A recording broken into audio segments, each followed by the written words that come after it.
Bueno, pues tomo la palabra para dar las buenas tardes a todas las compañeras y compañeros que también es importante que se sumen a esta quinta edición de la Escuela de Feminismo. Hoy nuestra tercera sesión de las 4 que hemos programado para este año.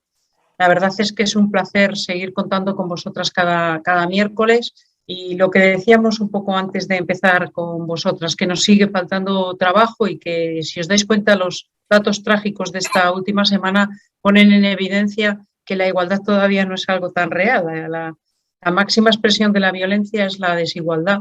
Nosotras siempre hemos confiado y creído en la comunidad educativa, la comunidad del saber y que reflexionáis para, bueno, pues para aprender. Desde la primera escuela de feminismo hemos contado siempre con profesionales del mundo universitario y yo creo que vamos a seguir haciéndolo porque es la manera de trabajar entre las instituciones y las entidades del mundo educativo. Y bueno, es un placer, desde luego que es un placer y muchísimas gracias, Cristina, por estar con nosotras. Julia, todo tuyo. Muchas gracias, Teresa. En esta ocasión tenemos el placer de contar con Cristina García Sainz, que para quien no la conozca es profesora titular de Sociología en la Universidad Autónoma de Madrid. Ha sido directora de la Unidad de Igualdad de Género en la misma universidad, en la Universidad Autónoma de Madrid, hasta el año 2020. Y desde 2007 es presidenta del Comité de Investigación de Sociología del Tiempo, la Federación Española de Sociología. Además, bueno, pues Cristina, su área de investigación es principalmente esta que nos ocupa sobre los cuidados, los tiempos y, bueno, pues algunas de las publicaciones que ha hecho relacionadas con estas temáticas son, por ejemplo, Sociólogas fundadoras, la memoria oculta de la sociología, conflictos de intereses en la organización social de los cuidados, el trabajo de cuidados y doméstico en la senda del desarrollo sostenible. Y recientemente ha participado en el proyecto de investigación sobre el cuidado importa, el impacto de género en las cuidadoras y cuidadores de mayores y dependientes en tiempos de la COVID-19. Entonces, bueno, pues yo creo que nos va a poder arrojar muchísima luz a toda esta temática que nos ocupa y que nos viene ocupando ya desde hace, esta es la tercera sesión, que nos va a ir también completando la panorámica que hemos ido viendo, ¿no? Desde diferentes disciplinas, desde diferentes áreas hemos podido ir reflexionando y yo creo que se nos va completando bueno, pues un discurso también muy variado que yo creo que va a ser muy rico. Cristina, te doy a ti la palabra, que estamos deseando escucharte. Muchas gracias. Lo primero que quiero hacer es agradeceros mucho la oportunidad de estar aquí, porque ya es la segunda vez que estoy invitada por el Ayuntamiento de Coslada a algún tipo de actividad de esta índole, por lo tanto estoy muy contenta de estar de nuevo con vosotras y vosotros. Quiero agradecer al Ayuntamiento de Coslada, a su concejala de Igualdad y Diversidad, Teresa González Ausín, a Marichu, la asesora, bueno, a todo el equipo y también a Julia, que está moderando, a Elisa, a todo el equipo de Delfo, a Cristina, a Diana, en fin, todas ellas unas grandes profesionales en esta materia. Bueno, pues como os digo, encantada de estar aquí y creo que voy a empezar, voy a ver si tengo suerte con la presentación, con colocar la presentación como es debido, así que voy a ello.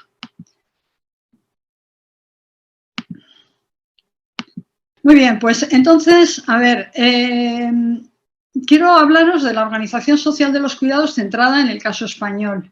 Entonces, lo que quiero tratar es, primero, como ha señalado la concejala Teresa, yo creo que hay una vinculación entre la realidad que tenemos y también cuál es la marcha que ha habido, cuál es la dimensión, cuáles son los antecedentes que ha habido en torno a los estudios sobre cuidados. Me parece importante señalarlo, ya luego os explicaré por qué me parece importante al hilo de lo que vaya contando.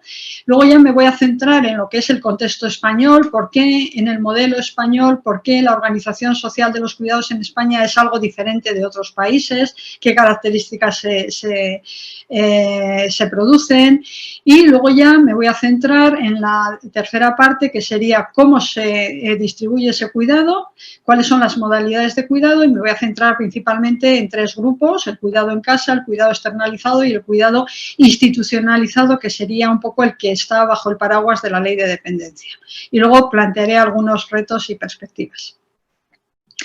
Bien, ¿por qué los antecedentes? Pues porque, a ver, yo cuando he hecho ese artículo que ha citado Julia, cuando he descubierto, y esto hace poco tiempo, el gran trabajo que habían hecho algunas sociólogas y algunas economistas hace un siglo ya, sobre la actividad doméstica, sobre la actividad del trabajo de las mujeres, pues no diría que me he visto sorprendida, pero un poquito sí, en el sentido que os digo, en el sentido de que yo decía, bueno, pues si todo esto ya estaba dicho hace un siglo, hay muchas cosas que estamos hoy debatiendo que estas mujeres pioneras de las ciencias sociales ya se habían percatado de ello, ya habían atendido a ello.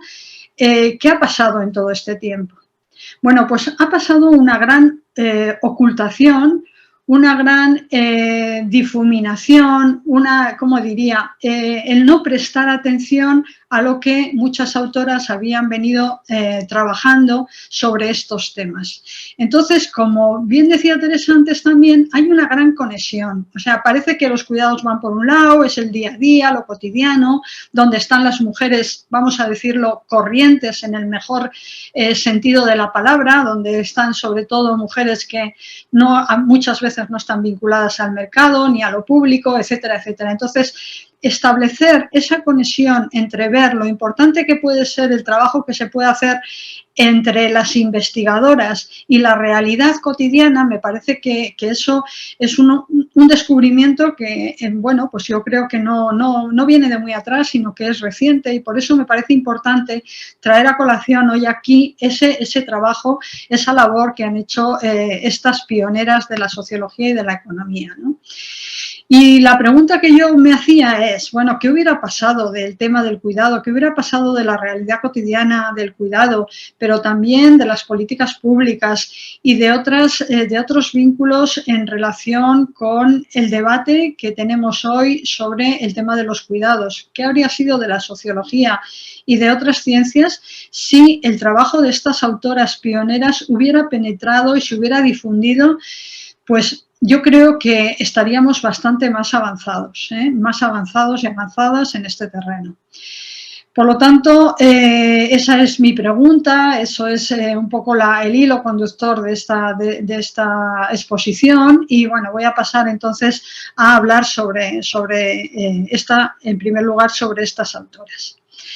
La primera autora de la que os quiero hablar es Harriet Martineau, que fijaos, hace ya más de un siglo, o sea, en el siglo XIX, ya escribió estas novelas económicas donde lo que pretendía ella es que la ciencia económica, los conceptos, se acercaran a la gente normal, a la gente corriente, porque ella pensaba que eso tenía que ser así, que tenía que ser comprensible por un lado, y también que tenía interés para la gente corriente, para todo el mundo, saber qué es lo que se decía en los análisis económicos. Por eso ella estaba interesada en este acercamiento de los conceptos y de la ciencia a la vida cotidiana, ¿no? Y a la gente corriente.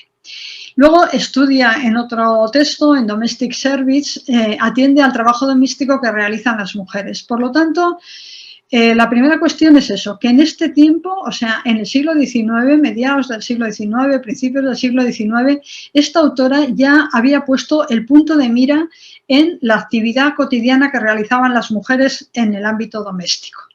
Y ella decía, por ejemplo, se conoce mejor una sociedad, o se conoce tanto mejor una sociedad, cuando entras en una casa y observas cómo es su distribución, cómo son las alcobas, cómo está organizada, dice, se aprende incluso más que en un año investigando de una manera más tradicional, ¿no? Por lo tanto, ese acercamiento ya lo realizaba ella. Destaca, por ejemplo, con datos estadísticos la importancia del servicio doméstico para la economía, para la sociedad y, a su vez, hace hincapié en la poca observación y la poca reflexión que estos aspectos, que estos temas han generado. También plantea eso, que el servicio doméstico refleja el sometimiento de quien lo hace a la voluntad de otro y está entre la esclavitud y la relación contractual. O sea que ya está poniendo el énfasis ahí. Y, pues como os digo, sería la primera socióloga, la primera que se considera la primera socióloga y que no está incluida entre los sociólogos fundadores, desde luego, por lo menos en los libros que algunas hemos estudiado, y que, sin embargo, hoy que se está recuperando la labor de estas autoras, vemos no solo la injusticia porque se las ha ocultado, sino también de lo que nos han privado, ¿no? Y esto hay que decirlo, bueno, pues no sé con qué adjetivo lo calificaría, no sé si con tristeza, con rabia, porque, a ver, yo misma hice la tesis hace 20 años, entonces yo hoy hubiera hecho otra tesis, hice la tesis sobre temas del trabajo doméstico, pero es que hoy haría otra, ¿no? Que diría, bueno, pero es que estas señoras, estas autoras, estas científicas ya estaban ahí y nadie les hizo caso. Claro, ahí hay un debate en la ciencia que brevemente os voy a contar, y es que cuando se formaban las primeras disciplinas como ciencia, la sociología, la economía, se entendía que la gente que estaba comprometida socialmente no eran buenas científicas. Digo en femenino porque coincidía que estas mujeres, otras autoras, Jane Addams, en fin, las que os voy a hablar, pues tenían un cierto compromiso social. Entonces, el hecho de tener un compromiso social parecía que les restaba puntos para ser consideradas buenas científicas. De hecho, así lo consideraron sus colegas masculinos, porque en las universidades a ellas, a pesar de estar presentes en las sociedades científicas, publicar en las revistas más prestigiosas, etcétera, etcétera, les apartaron de lo que era el eje central de las enseñanzas de la disciplina. En este caso de la sociología. Entonces, la sociología con mayúsculas la enseñaban ellos y la economía doméstica o los aspectos domésticos les hicieron un hueco, ya sabéis siempre ese huequito que se deja ahora para los aspectos de género, que la gente dice, bueno, pues es que hay que tocar el tema de género, pues le ponen un capitulito al final y ya está, temas de género. Bueno, pues algo así hicieron los sociólogos en la época de los primeros años, entre el siglo XIX y el siglo XX, cuando se estaban formando las disciplinas como la sociología y la economía. Por lo tanto, eso nos hemos perdido y bueno, yo creo, vamos a ver si no estamos, ya no llegamos tarde a poder recuperar parte de sus enseñanzas. Otra de las autoras es Charlotte Gilman, que escribe una obra que se llama Mujeres y Economía, y ella pone el énfasis en la actividad doméstica también, ¿eh? Entonces habla de que las mujeres dependen económicamente de sus maridos, algo que se ha dicho después, pero que nunca se ha tenido en cuenta, que esto ya lo decía Gilman a finales del siglo XIX, que parte de señalar que cuando una relación personal, una relación sexual, termina convirtiéndose también en una relación económica, porque al final se establece un contacto, pero también sobre todo un contrato no explícito de que hay un beneficio económico del trabajo que realizan las mujeres para el conjunto de la familia. Ella dice que la sociedad presenta una excesiva distinción de sexo. Bueno, no es ni más ni menos que lo que hoy entendemos por género. Porque ella dice, bueno, es que es en función del sexo que uno tiene que se asignan distintas tareas, distintos trabajos y eso condiciona de por vida, ¿no? Entonces, no está nombrando la palabra género porque entonces no se usaba, no se aplicaba a esta realidad, pero está diciendo lo mismo que estamos diciendo nosotras ahora cuando hablamos de asignación de género o distinción de género.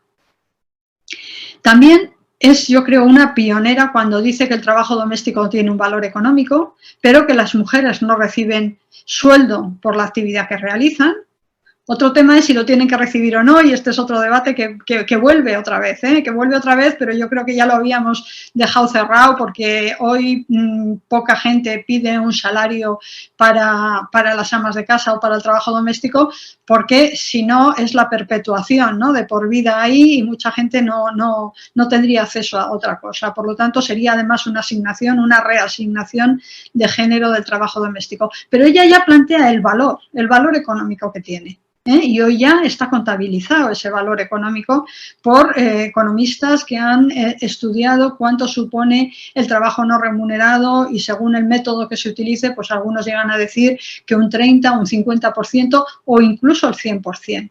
Porque cuando algunas autoras, como María Ángeles Durán, dice, bueno, si otorgamos el mismo salario al trabajo doméstico que al trabajo remunerado, pues entonces tendría el mismo valor porque se dedican más horas incluso al trabajo doméstico que al remunerado. Por lo tanto, bueno, el tema del valor económico está ahí, pero ella ya lo pone sobre la mesa, ella ya lo deja caer, ella ya insiste que esto tiene un valor económico, pero que las mujeres no se ven beneficiadas por ello. También propone una redefinición del hogar con cambios que favorezcan el empoderamiento de todos los miembros, obviamente está pensando en las mujeres. Y también es pionera en analizar el hogar como un lugar de producción, cosa que después han hecho otros y otras economistas. Y la tercera mujer de la que quiero hablar, y esta ya es más contemporánea, es del siglo pasado, o sea, del siglo XX, pero la quiero destacar a Margaret Reid, que escribió un libro que ha sido una referencia para la gente que estamos en estos temas, se llama La economía de la producción doméstica. Y aquí creo que destacaría el hecho de que nos da argumentos para decir por qué las actividades domésticas pueden ser consideradas un trabajo. Ya sabéis que aquí hay un debate, o había durante mucho tiempo, sigue habiendo, incluso en charlas como estas, a veces dices es un trabajo y alguien te dice, hombre, ¿cómo puede decir usted que eso es un trabajo cuando yo voy a ver a mis padres los domingos y para nada considero que eso pueda ser un trabajo? Dices, claro, o sea, la cuestión no está en que vayas o no vayas, sino el tiempo que le dedicas, las consecuencias que eso tiene, en fin, es distinto. Pero bueno, como todavía hay reticencias en muchos casos a por qué consideramos las actividades domésticas un trabajo y el cuidado como un trabajo, como voy a decir luego, ella señala el criterio de la tercera persona como un sistema válido para entenderlo. Lo voy a leer en su propia cita y luego explicaré algo más. El trabajo doméstico es el conjunto de actividades no remuneradas que son realizadas por y para los miembros del hogar, que podrían ser sustituidas por bienes mercantiles o servicios remunerados si circunstancias tales como la renta, la coyuntura del mercado y los gustos personales permitieran delegar el servicio a alguna persona ajena al hogar. Es decir, que si la actividad doméstica que realizamos o realizan las mujeres en general, mayoritariamente, pero también hombres, si esa actividad puede ser desempeñada por una tercera persona, es decir, si nosotros nos puede sustituir a alguien y no tiene efectos demasiado importantes sobre el resultado, sobre lo que se ha hecho, sobre el cuidado, sobre las tareas domésticas, entonces estamos hablando de un trabajo. Es decir, que de hecho una empleada doméstica, una cuidadora, está haciendo el trabajo o la actividad que haría cualquier familiar. Vamos a suponer una persona mayor que necesita ser cuidada, entonces que le cuida a su hija. Bueno, pues puede cuidarlo a su hija, pero también puede cuidarle una tercera persona cuyo resultado, cuyo trabajo viene a ser equivalente al que hubiera realizado una persona no remunerada, ¿no? Una hija, una esposa, un hijo, quien fuera. En este sentido, entonces, ya estamos hablando de considerar la actividad doméstica como un trabajo en base a este criterio de tercera persona que aportó Margaret Reid en 1934 y que desde entonces se toma como referencia. Y esta autora también pone énfasis en que es una actividad productiva. La actividad doméstica es productiva. Claro, a veces nosotros mismos hacemos esta clasificación productiva-reproductiva como si fueran antagónicas o como si fueran diferentes, ¿no? O sea, que no tuvieran relación o que hubiera un límite preciso entre ellas. Y en principio, tal y como define esta idea Margaret Rey, pues también es una actividad productiva. ¿Por qué? Porque produce cosas que tienen validez, que tienen importancia, que son importantes para la sociedad, para el futuro de las sociedades, etcétera, etcétera. Y en ese sentido, si quitamos el concepto que los economistas le han dado a esa idea de productivo, pues también podríamos decir que es una actividad productiva. Bien, damos un salto y nos vamos a situar en los años 60, a mediados del siglo XX, para ver qué desarrollo ha tenido este concepto de trabajo. Bien, pues en los años 60 es cuando hay un surgimiento, un gran auge de los movimientos sociales. Todos ellos hay que decir que estaban un poquito, digamos, inclinados o influidos por el marxismo, que en ese momento pues tenía una gran influencia, pues, sobre todo en los movimientos sindicales, pero también en el feminismo. Y entonces, en ese momento, digamos, el debate que se está generando, que cobra interés, es, bueno, ¿qué pasa con el trabajo doméstico? ¿Cómo lo consideramos? Porque Marx había estudiado el trabajo, pero había estudiado el trabajo remunerado, el empleo, porque consideraba que formaba parte del modo de producción capitalista.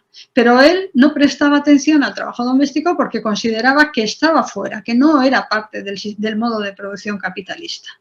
Hoy vemos que no es así, que en ese sentido no tenemos, bueno, la solución tampoco para nada en esta teoría. Nos ha servido para poder avanzar, pero desde luego no para poner el énfasis en la importancia de esta actividad, puesto que se quedó fuera.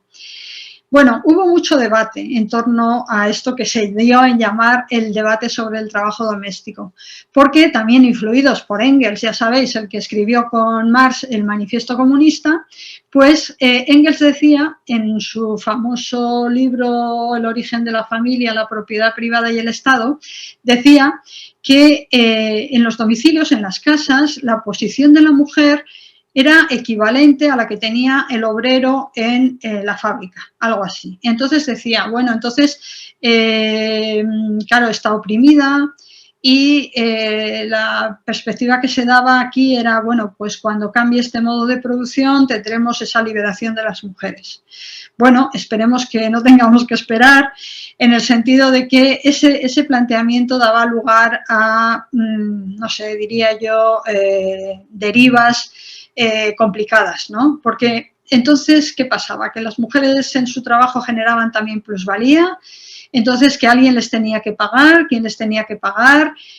Bueno, esto tenía un riesgo, ¿no? Ha habido una corriente dentro del feminismo también durante un tiempo. Yo creo que ahora ya está bastante desaparecida, pero algunas autoras como Christine Delphi en Francia, otras distintas autoras mantenían esta postura. Y entonces, claro, esto llevaba a que, digamos, había como una identificación en que eran las mujeres y, por lo tanto, si eran las mujeres, qué soluciones, qué eran las mujeres las que realizaban ese trabajo. Entonces, había como una, digamos, identificación entre el trabajo doméstico y las mujeres, que hoy la sigue habiendo, pero no queremos que la siga habiendo. Por lo tanto, este análisis se nos queda un poquito reducido cuando queremos avanzar en esta situación actual en cuanto a la participación de mujeres, pero también de hombres, y desde luego complejizaba bastante, en tanto que si aceptábamos, en el caso de que aceptáramos que podían cobrar un salario, entonces eso ya sí que las separaría a muchas mujeres de la oportunidad de participar en otras actividades y, por lo tanto, todavía reforzaría la asignación entre feminidad y actividad doméstica. Bueno, pero si ese debate fue, no sé, fructífero sí fue, desde luego, porque hay enorme bibliografía.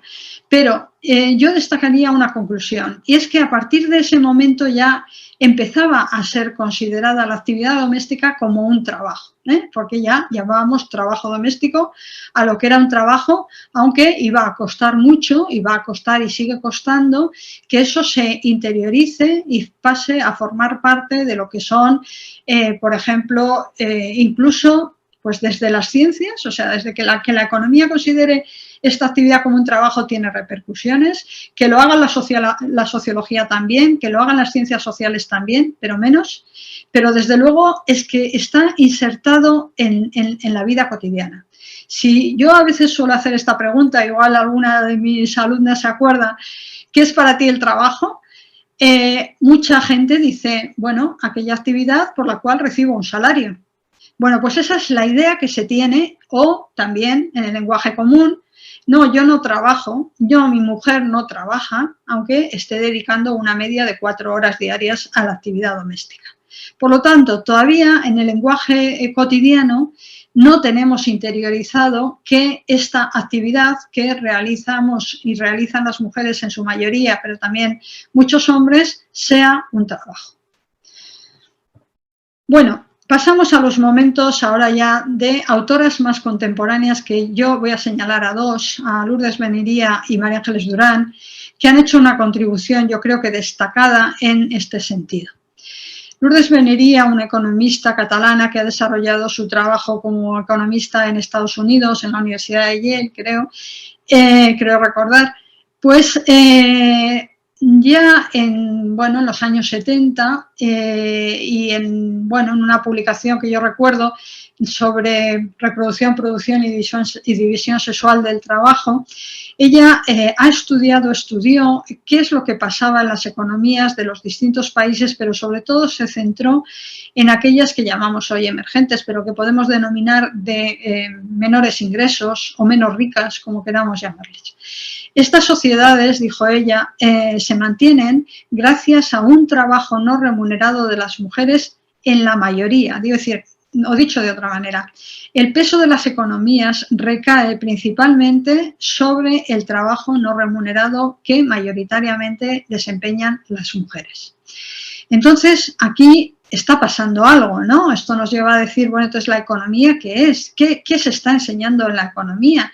Es cómo se genera la riqueza, pero la riqueza no es solamente el trabajo remunerado, es también otra riqueza que no se contabiliza, que está fuera del mercado y que contribuye al bienestar y a la riqueza.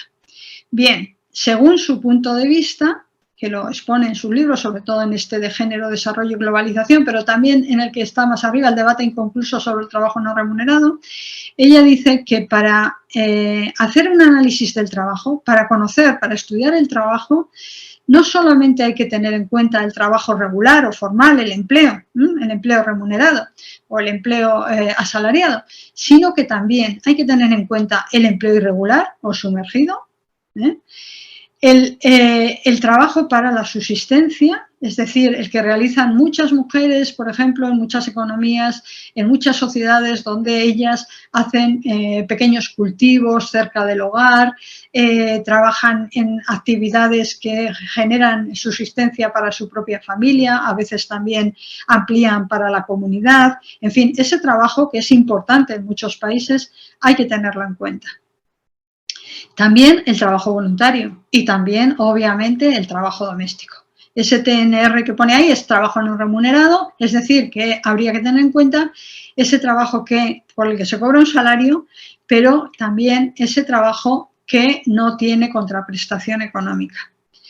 Por lo tanto, la perspectiva de género del trabajo sería esta, que no deja fuera el trabajo que realizan las mujeres, porque si tenemos en cuenta solamente el empleo formal, la buena parte de las mujeres, tenemos una tasa de ocupación entre 40 y 50% de las mujeres en edad de trabajar, en edad laboral, resulta que buena parte de ellas no tienen empleo. Entonces, ¿qué pasa?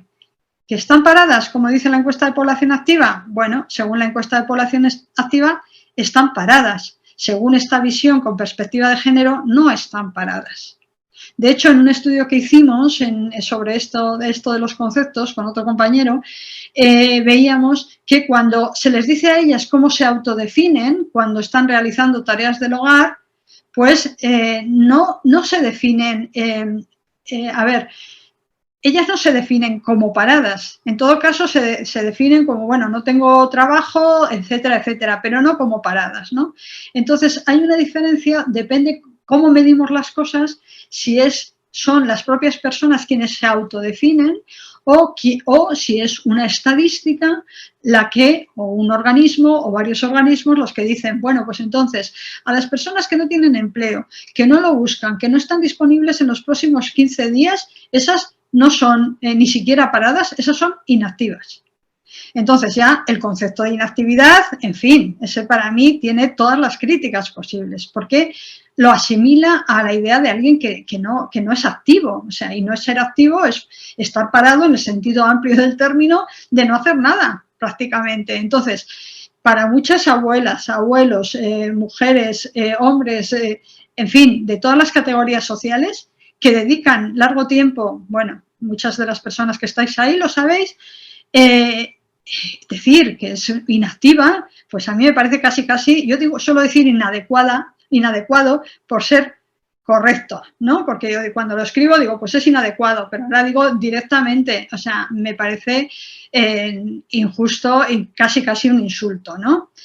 Entonces, bueno, pues esa perspectiva de género ha de considerar estos distintos aspectos en los cuales se realiza el trabajo, estas 5 dimensiones del trabajo. María Ángeles Durán sería otra de las científicas, otra científica social, socióloga, economista, que ha escrito muchos libros, pero que yo destacaría, bueno, voy a destacar 2 o 3. En 1978 escribió un libro que es pequeñito y se llama El ama de casa, crítica política de la economía doméstica. Ahí ya dedica uno de sus apartados, uno de sus capítulos, a decir que las actividades domésticas son un trabajo, en 1978. Otro libro que es pequeñito también, que se lee muy fácil, es La jornada interminable, donde ahí lo que hace es destacar sobre todo el tiempo, ¿no? El tiempo que se dedican y que se dedica a estas actividades, y dice que la dedicación a las tareas domésticas tiene algo similar a lo que era el trabajo antes de la industrialización, o sea, de sol a sol prácticamente, ¿no? Porque es una jornada interminable. Y luego me gustaría destacar este último de 2018, no sé si es el último, pero desde luego es el que más nos interesa aquí, que se llama La riqueza invisible del cuidado. Este es un librito de unas 500 páginas que yo digo que es un tratado, ¿no?, sobre los cuidados, porque yo creo que está todo, ¿no? Ahí está todo, porque habla de los distintos puntos de vista desde los que se puede enfocar el cuidado, habla desde 20 conceptos, distintas líneas a la hora de estudiarlos. Nos habla de los ámbitos de actividad, de la demanda presente y futura de los cuidados, de las perspectivas.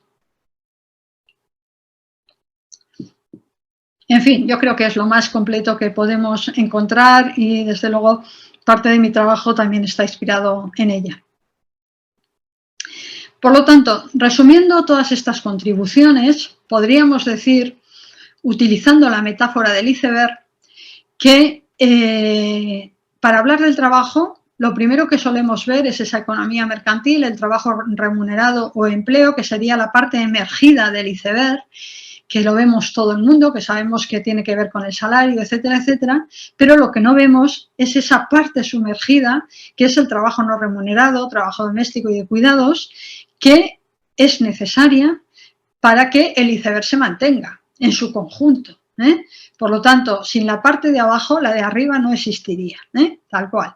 Entonces, estas 2 dimensiones principales son las que María Ángeles Durán ha trabajado mucho, pero son las que utilizamos para entender, sobre todo, que el trabajo consta, al menos, de estas 2 partes, y que no se debería hablar de una parte sin hablar de la otra. Es más, no solo no se debería, es que están íntimamente relacionadas.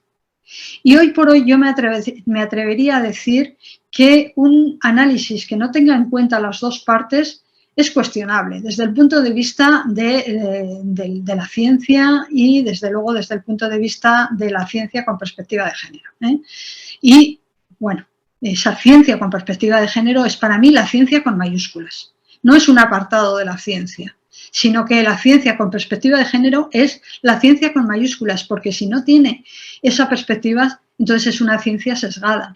Estamos dando una visión parcial de la realidad, de la economía y de la sociedad. Bueno, pues estamos en 2015, ¿eh?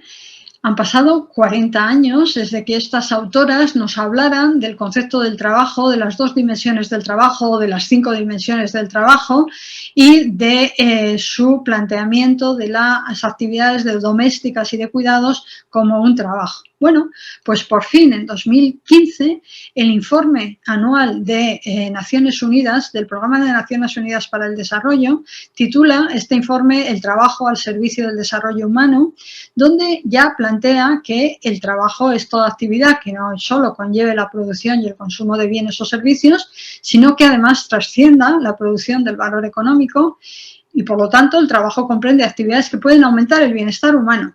Entonces, obviamente, en el presente y en el futuro, obviamente, el trabajo doméstico y de cuidados incrementa el bienestar humano. Incrementa el bienestar individual, incrementa el bienestar familiar, incrementa el beneficio, el bienestar de la sociedad. Si no, ¿qué hubiera sido durante la pandemia si no se hubiera llevado a cabo este trabajo doméstico y de cuidados? La sociedad había podido colapsar.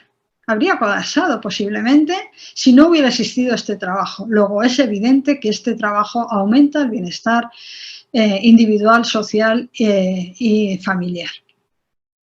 Bien, pero además la Organización Internacional del Trabajo, que es una organización que, a pesar de que dice trabajo, hasta hace poco tiempo, solo desde su creación en 1919, es decir, hace un siglo, había hablado siempre del trabajo remunerado y es el que regulaba las horas laborales, el descanso, etcétera, etcétera, pero hasta ahora no nos habíamos encontrado con este nuevo planteamiento, con este nuevo paradigma. Es decir, que ya el trabajo no es el empleo, el trabajo es algo más allá que el empleo. El trabajo es empleo, pero también es trabajo no remunerado. Y aquí, en este texto, en este informe sobre el trabajo de cuidados y los trabajadores del cuidado para un futuro con trabajo decente, se plantea que las actividades de cuidado directo, personal y relacional, como dar de comer a un bebé o cuidar a un cónyuge enfermo, las actividades de cuidado indirecto, y aquí distingue cuidado directo del indirecto, que sería lo que nosotros conocemos como trabajo doméstico, limpiar, cocinar, todo ello forma parte del cuidado. Por lo tanto, dice, el trabajo de cuidados no remunerado consiste en la prestación de cuidados por parte de cuidadoras y cuidadores no remunerados sin recibir una retribución económica a cambio. Obviamente también se puede hacer con una retribución económica, pero lo que quiere poner énfasis aquí la OIT es esa parte no remunerada del cuidado. Por lo tanto, la prestación de cuidados no remunerada se considera un trabajo, por lo que es una dimensión fundamental del mundo del trabajo.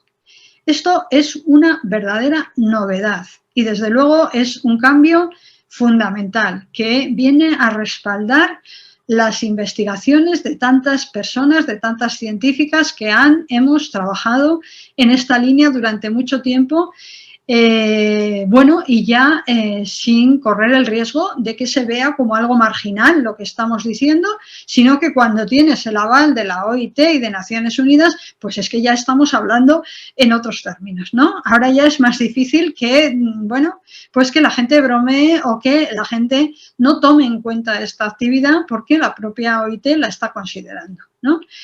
Claro, ahora vienen otros problemas. El problema es, vale, ahora tenemos la parte teórica, ¿no? Hay un reconocimiento del trabajo de cuidados y doméstico como formando parte del trabajo con mayúsculas. Y ahora el asunto es, bueno, ¿y cómo se da cuenta de este trabajo? Bueno, tenemos las encuestas de usos del tiempo, pero se hacen, la última que se hizo en nuestro país es de 2009-2010 por el INE. Sin embargo, las encuestas sobre trabajo remunerado es la encuesta de población activa que se realiza cada trimestre. ¿Qué diferencia? Pero es que esta encuesta resulta que los conceptos que incluye a la hora de preguntar no se adaptan a esto que acabamos de decir. Entonces le dice, por ejemplo, ¿tiene usted empleo? Sí. ¿Trabajó usted la semana pasada? ¿Y trabajó cómo que trabajé? ¿Trabajé cómo? ¿No?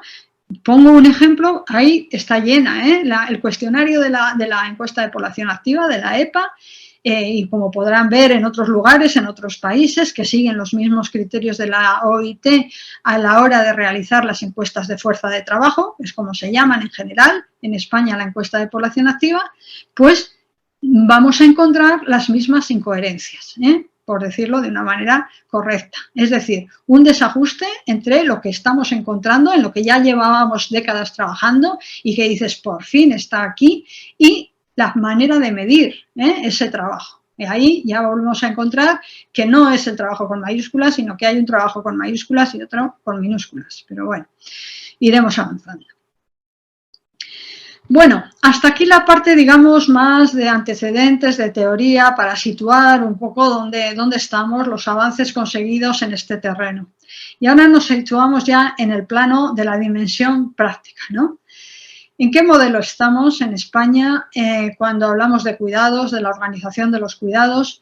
Bueno, pues estamos en este modelo que se ha dado en llamar modelo de bienestar mediterráneo, porque si lo comparamos con los modelos de Europa, me ciño a Europa, aunque podríamos extenderlo cada cual si está en otros lugares, pues puede identificarlo fácilmente, porque hablamos de modelo mediterráneo para diferenciarlo, por ejemplo, del modelo nórdico, que se considera más estatalista, en tanto que las necesidades, las demandas de cuidados son respondidas principalmente por el Estado. Si alguien necesita ser cuidado, pues hay una ayuda a domicilio muy extendida, muy amplia, que digamos, pues además de proporcionar el catering, visita a las personas dependientes durante 2 o 3 veces al día, en fin, digamos, atiende estas necesidades. Entonces, bueno, hay prestaciones de servicios más amplias, presupuesto mayor, en fin, es un modelo estatalista o también llamado socialdemócrata, porque es la cuna del estado de bienestar, los países nórdicos, y son los gobiernos socialdemócratas quienes más lo han impulsado. A diferencia de los nórdicos están los mercantilistas, que vienen a ser los países anglosajones, que serían en Europa, pues Reino Unido, Irlanda, pero podemos extenderlo a Estados Unidos, Australia, etcétera, etcétera, donde la demanda de cuidados se refleja sobre todo en el mercado. Es decir, es el mercado quien responde. Es decir, y claro, si es el mercado quien responde, está muy en función de cuál es el poder adquisitivo de la población. En ese sentido, los poderes públicos cobran un papel residual y, por lo tanto, digamos que está la población más condicionada a, digamos, su poder adquisitivo, ¿no? Porque el Estado no garantiza esos cuidados. En los países centroeuropeos y en los países del sur, el modelo es familiarista.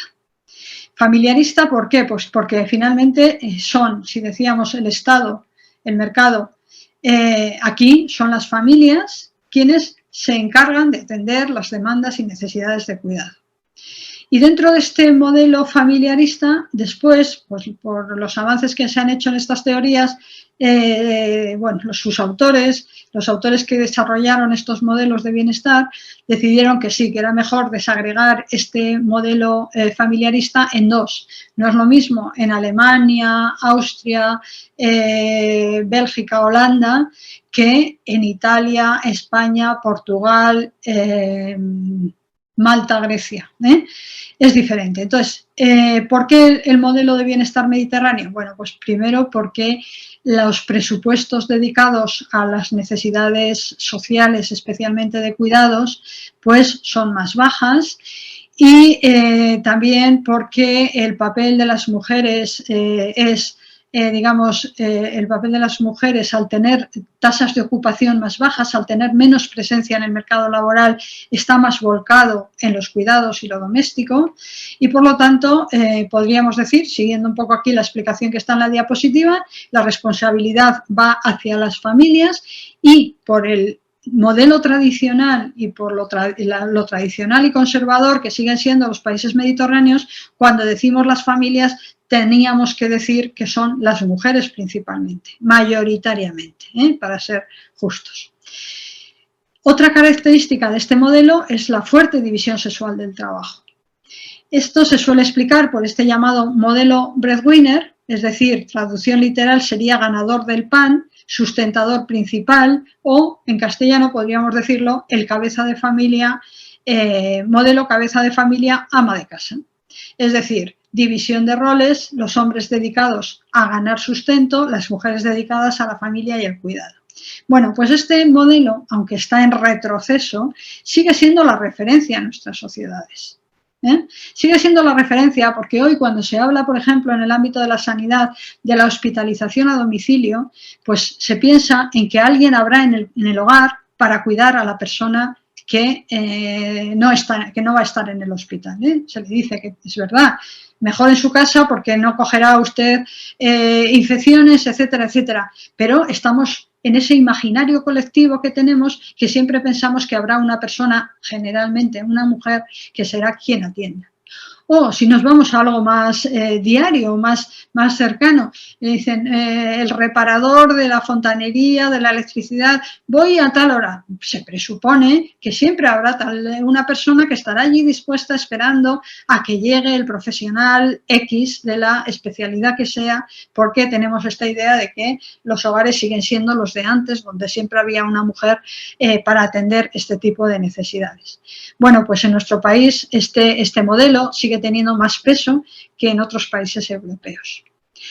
Y, sin embargo, estamos ante un déficit de cuidados, estamos ante una crisis de los cuidados.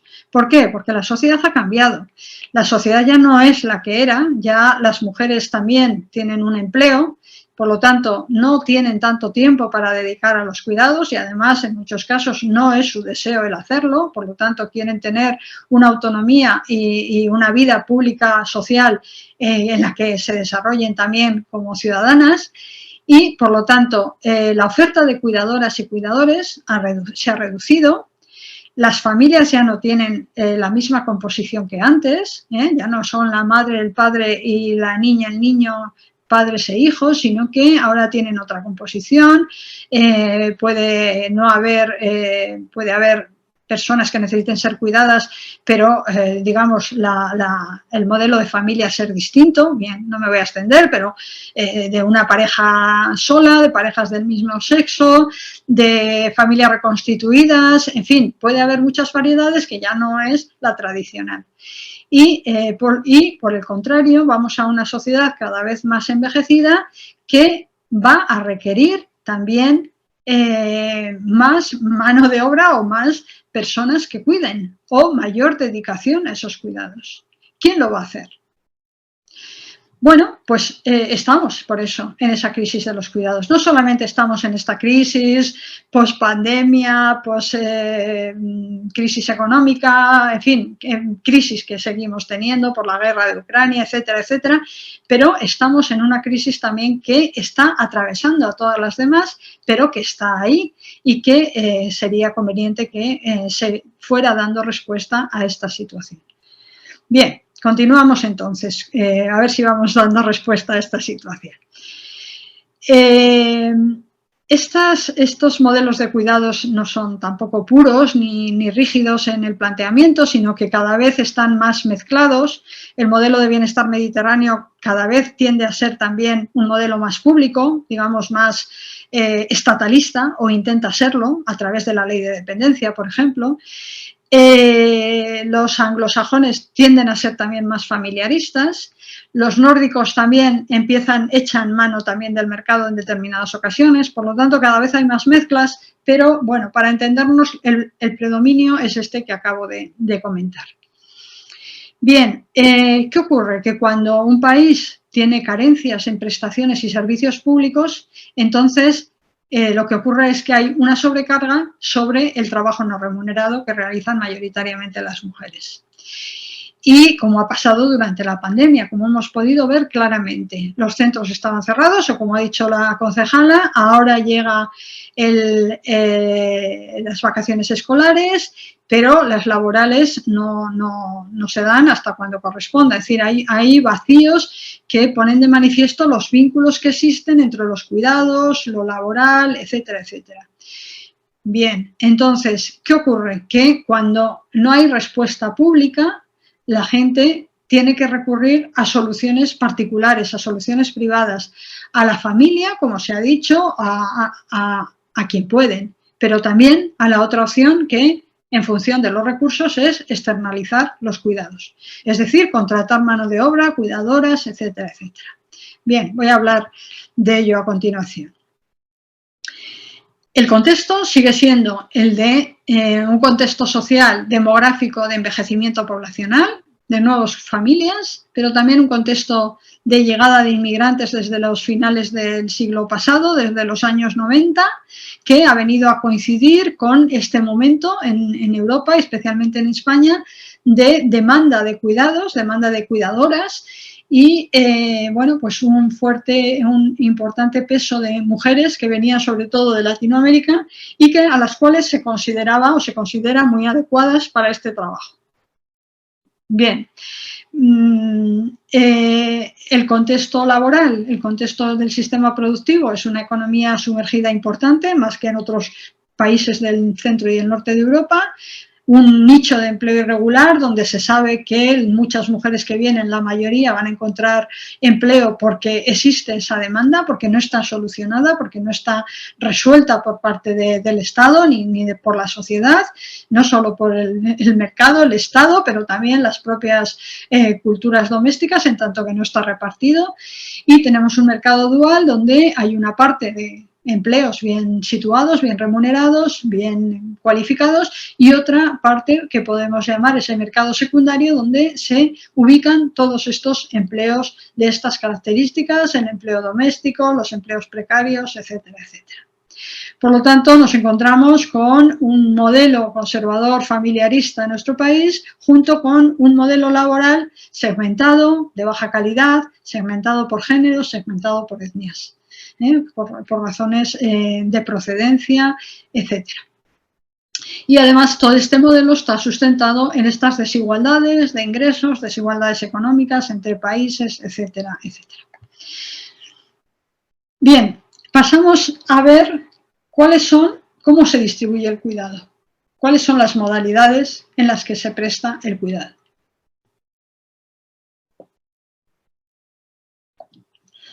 Bien. Pues tenemos todas estas modalidades que, si lo vemos de izquierda a derecha, vemos que el cuidado está presente como cuidado informal, pero también como cuidado formal, como trabajo gratuito, también como trabajo asalariado. Empezando por la parte superior izquierda, el color amarillo nos muestra el trabajo doméstico en los hogares, trabajo doméstico y de cuidados no remunerado, el de siempre, ¿no? El que hemos dicho que hacían las amas de casa y que hacemos todos, en mayor o menor medida, pero unas mujeres más que otras, ¿no?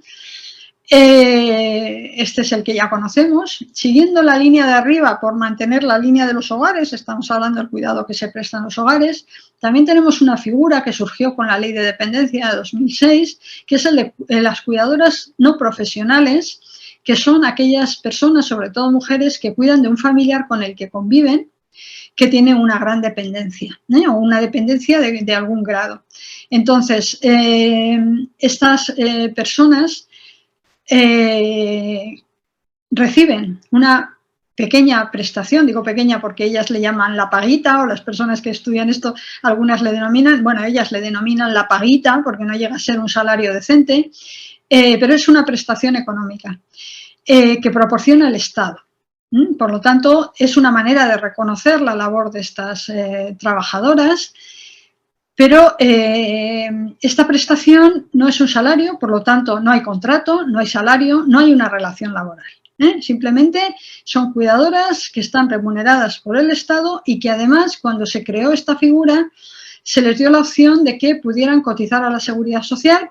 El Estado, en su lugar, lo hacía, es decir, el Estado hace esa cotización a la Seguridad Social. Bueno, pasó el tiempo, en 2012 vinieron los recortes, como recordaréis, con Mariano Rajoy, donde se redujo hasta en un 15% todo este tipo de prestaciones económicas relacionadas con la dependencia y donde además se suprimió esta opción de poder cotizar a la Seguridad Social. Se retiró directamente. Y bueno, recientemente, en 2019, con el nuevo gobierno actual, ya se ha recuperado esta cotización. El Estado sigue cotizando con un acuerdo, un convenio que establecen las trabajadoras con el Estado para que haya una cotización a la Seguridad Social. Bueno, es una cotización a la seguridad social, es una manera de reconocerlo, pero también es verdad que dadas las cantidades de las que estamos hablando, pues son cantidades muy pequeñas que desde luego no garantizan una situación de desahogo pues a la hora de recibir prestaciones, digamos, de jubilación principalmente. Por lo tanto, es difícil, pero digamos que tiene esta característica, ¿no? Esta ventaja. Pero también tenemos que decir, por otro lado, que no es una figura que sería deseable que se perpetuara. ¿Por qué? Porque sitúa a las mujeres en el hogar, con una pequeña remuneración. La idea cuando se creó es que fuera algo transitorio, que mientras existieran estas cuidadoras se les reconociera, pero que pasara a ser algo transitorio hasta que hubiera otras formas. Se entiende que las otras formas serían que el Estado se hiciera cargo de estas situaciones, ¿no? con cuidado institucionalizado.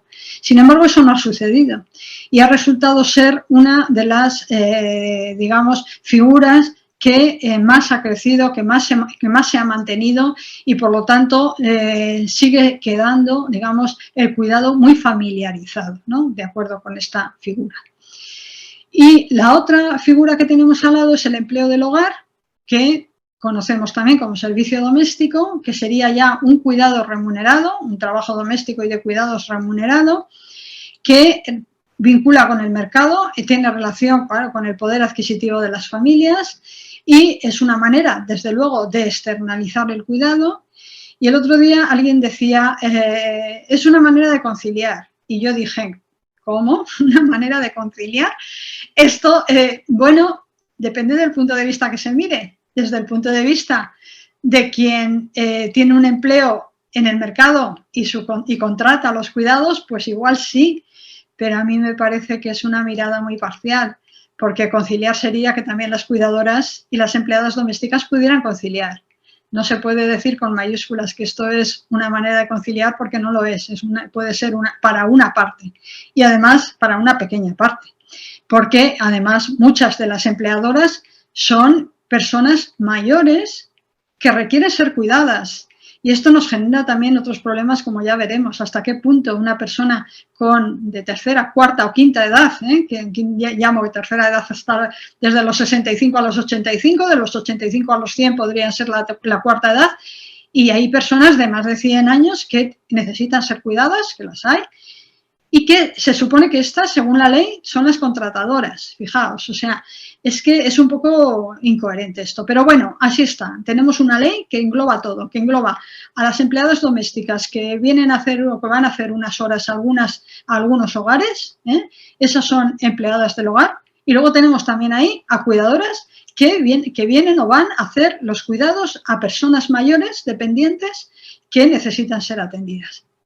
Bien, luego hablaré más detenidamente de ello. Y en la parte de abajo, además del trabajo voluntario y comunitario, que sería, bueno, pues aquel de toda la vida, de vecindad o de organizaciones no gubernamentales, en fin, que se dedican a apoyar y en los cuidados también a otros hogares, a otras personas. Pero lo pongo pequeñito porque realmente no es una alternativa de futuro, porque no podemos dejar solo en el trabajo comunitario esta opción, porque si no, no habría ese cuidado social que se espera que haya por parte de los poderes públicos. Bien, y a continuación las tres figuras en verde de la parte de abajo son figuras, digamos, sustentadas o apoyadas por la ley de dependencia. El servicio de ayuda a domicilio, que es un trabajo remunerado, que se presta a partir de los ayuntamientos normalmente. Esto, digamos, suelen ser los ayuntamientos los que colaboran en esta actividad, aunque hay que decir que aquí en España la prestación de los cuidados implica a los tres niveles de administración, al Gobierno central, a las comunidades autónomas, a los ayuntamientos. Y en el País Vasco también a las diputaciones. Bien, entonces, la ayuda a domicilio está llamada a ser, yo creo que sí que es una modalidad que puede proporcionar cambios importantes. ¿Por qué? Porque puede facilitar la desfamilización, a pesar de que se haga en el domicilio. Es decir, que puede significar que el Estado interviene, Es decir, puede llegar a ser la expresión más clara de lo que denominamos cuidado social, ¿no? Social care en inglés. Cuidado social, implicación de las administraciones en los cuidados y, por lo tanto, una dimensión social del cuidado y no solo familiar, ¿no? Entonces, el servicio de ayuda a domicilio. La asistencia personal es también esta figura dedicada a personas que tienen gran dependencia, pero que intentan hacer una vida diaria de acuerdo con sus posibilidades, que a veces trabajan, que a veces estudian, que hacen otras actividades, pero que necesitan a alguien que les ayude, bueno, pues no sé, trasladándolas, con silla de ruedas, etcétera, etcétera. Esa es la asistencia personal. Y luego tenemos el cuidado remunerado en centros de día y residencias, que es un cuidado, bueno, pues remunerado, obviamente, que es, bueno, de personas que trabajan de una manera formal, y esto ya aquí sí que se aplica a la ley laboral, también en el empleo de hogar, pero menos. Digamos que ahí hay más espacio para el empleo irregular en ese ámbito y para digamos, muchas veces se sitúa fuera de lo que es la ley. Pero en el cuidado remunerado y centros de día, puesto que suele haber un control o dependencia de centros públicos o privados, ahí ya digamos que existe más vinculado ese empleo a un empleo formal. Aunque tengamos que decir también que las características de estos empleos vinculados con el cuidado están siempre, digamos, muy cerca de la precariedad, en general. Bueno, ¿qué tenemos? Pues tenemos bastantes modalidades de cuidado que esta diversidad hace que este cuidado pues a veces sea difícil de manejar tanto desde el punto de vista del análisis como desde el punto de vista de las políticas que se llevan a cabo, etcétera, etcétera, ¿no? ¿Por qué? ¿Dónde poner el énfasis, no? Bien, luego hablaremos de ello. Bueno, pues ahora lo que voy a hacer es agrupar estas distintas modalidades en tres. La parte amarilla, es decir, los cuidados que se prestan en casa, en el hogar, el empleo de hogar como empleo remunerado y también luego el empleo remunerado de los centros residenciales, también basándome en los estudios que hemos realizado recientemente que os puedo comentar. Bien, vamos a empezar por el cuidado en el hogar.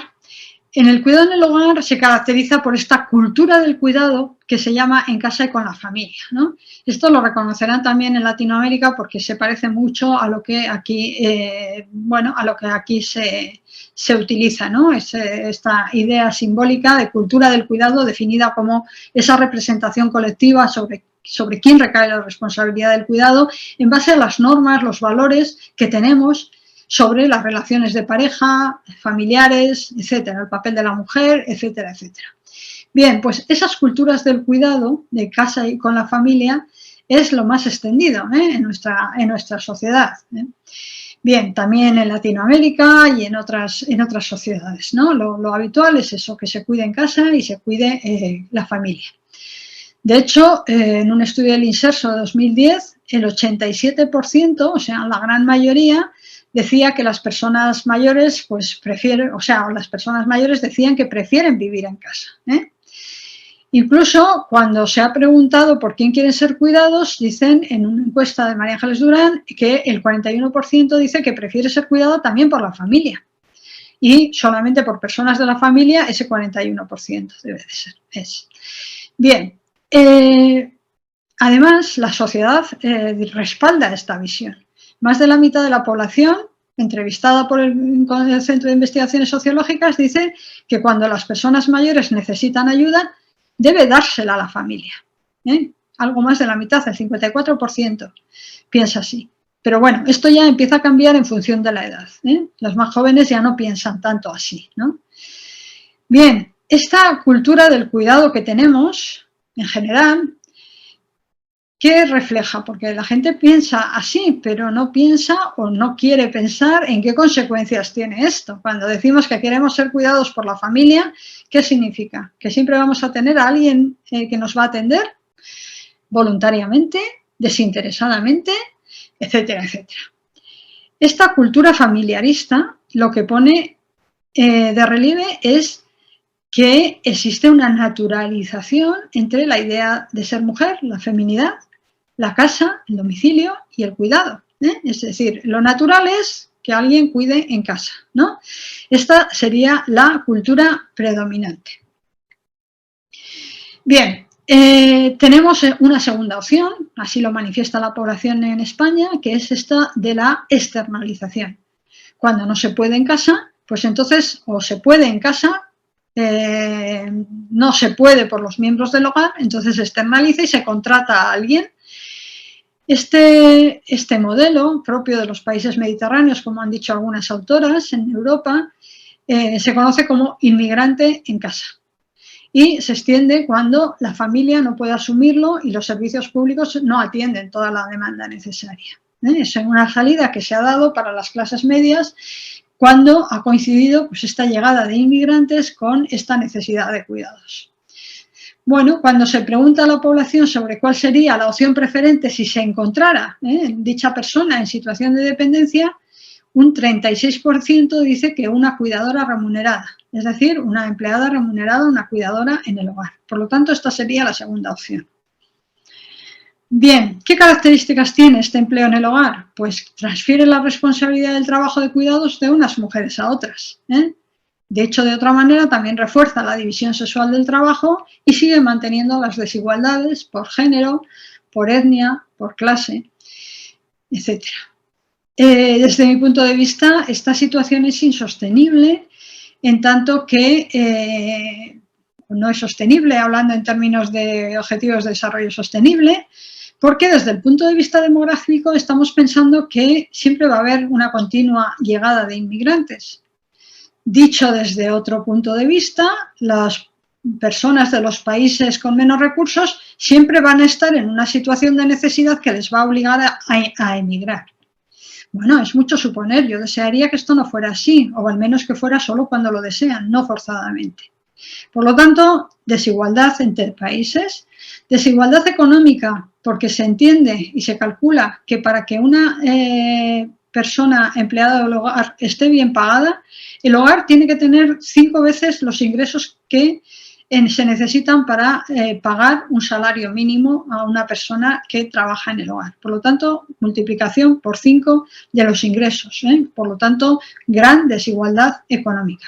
Esta es una de las razones de por qué en Suecia, por ejemplo, no existe tampoco. Además del papel del Estado, es cuando hay más desigualdad en un país, más posibilidad hay de que haya este tipo de empleo.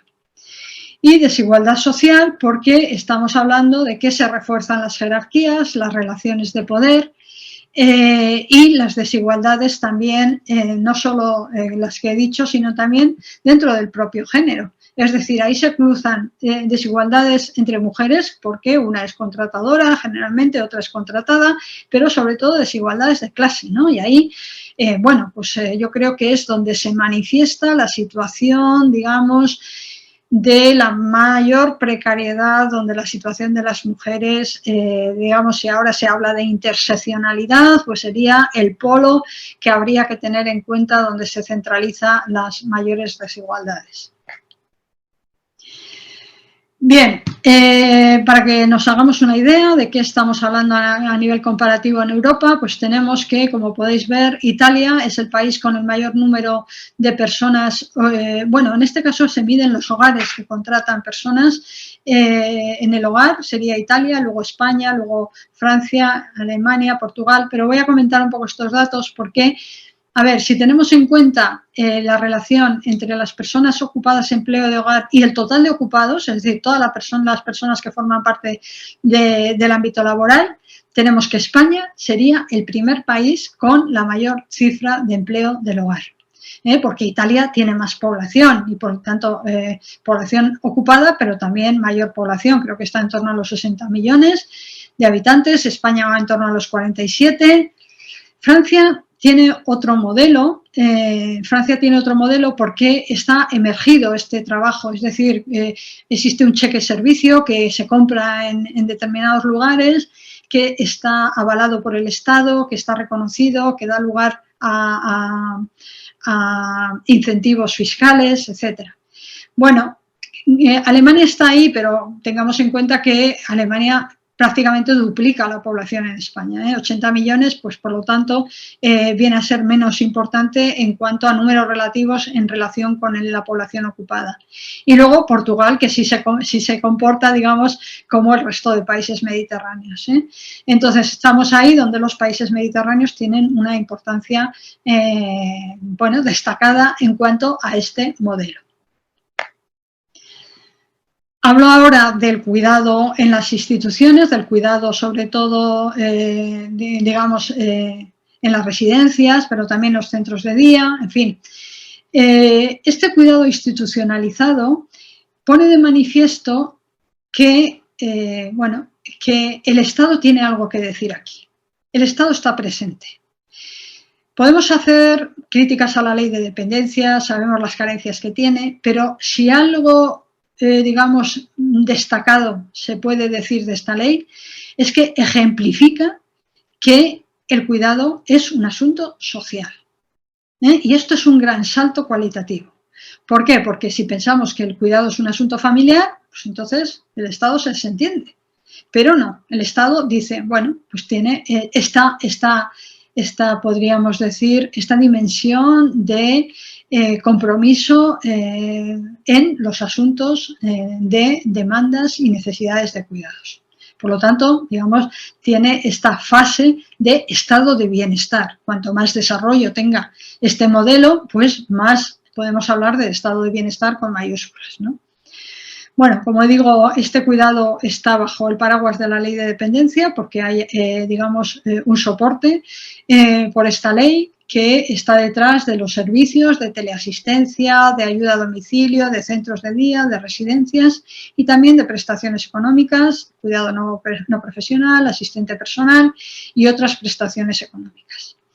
Bueno, sobre la ley de dependencia sabemos que no se ha desarrollado. Si algo hemos constatado en este estudio que hemos realizado es que no se desarrolla esta ley o se ha desarrollado insuficientemente.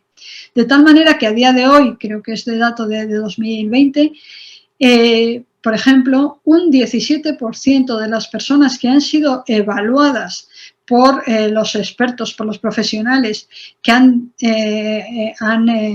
dictaminado que esa persona tiene un nivel de dependencia que requiere de una prestación, o sea, que puede recibir una prestación, bueno, pues un 17% de esas personas que tiene ya el derecho, pero está pendiente de prestación, digamos, está en lo que se llama o se conoce como el limbo de la dependencia. Es decir, porque tiene el derecho reconocido, pero no ha recibido el servicio.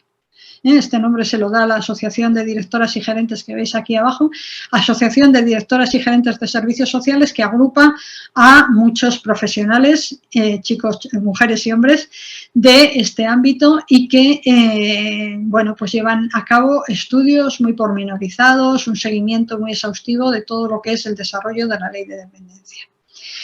Bueno, las ayudas son pequeñas, no me voy a detener, pero también lo que habíamos comentado antes. Algo sobre las residencias en base a este proyecto.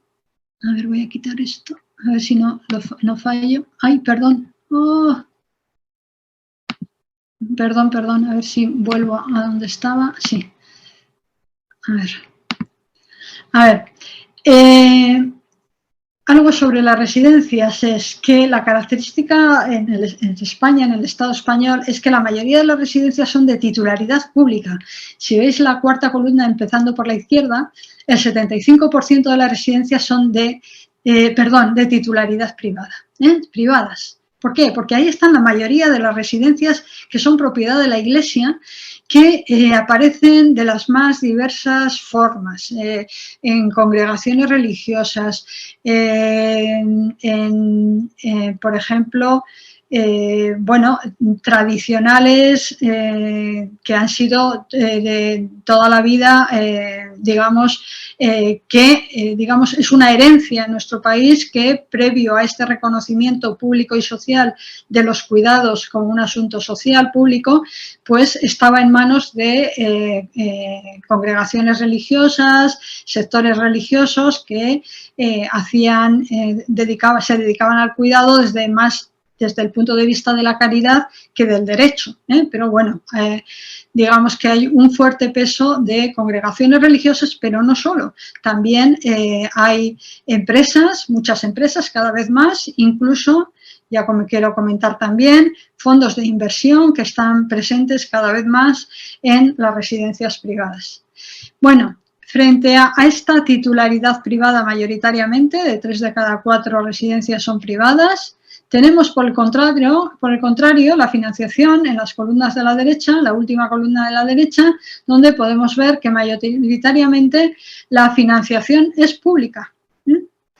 Es pública. Por lo tanto, existe aquí una relación que, bueno, no está mal que así sea también, puesto que el Estado no puede abarcarlo todo, y entonces hay una colaboración público-privada, pero hay que prestar mucha atención a ese tipo de colaboración y en qué términos se da. Algunas características, solo un par de pinceladas sobre el cuidado en las residencias. La pandemia ha puesto de manifiesto las carencias de un modelo residencial que está obsoleto. Obsoleto porque cuando se aprobó la ley de dependencia en 2006, las características de las personas que iban a la residencia eran otras. Eran personas jóvenes, más jóvenes que ahora, desde luego, personas incluso que consideraban la residencia como una opción para, bueno, pues para vivir en ella cuando carecían de otros apoyos, etcétera.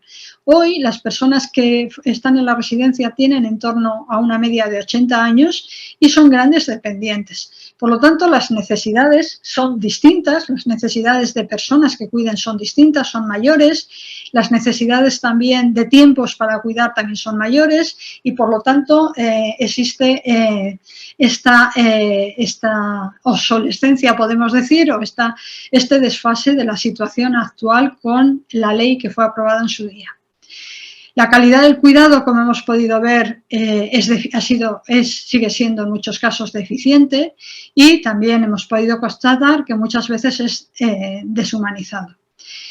Bien, pero querría hacer una anotación aquí a este respecto. No quiero que quede solamente así, deshumanizado, porque creo que hay que hacer también honor a la gran labor que han hecho los profesionales que trabajan en estos centros.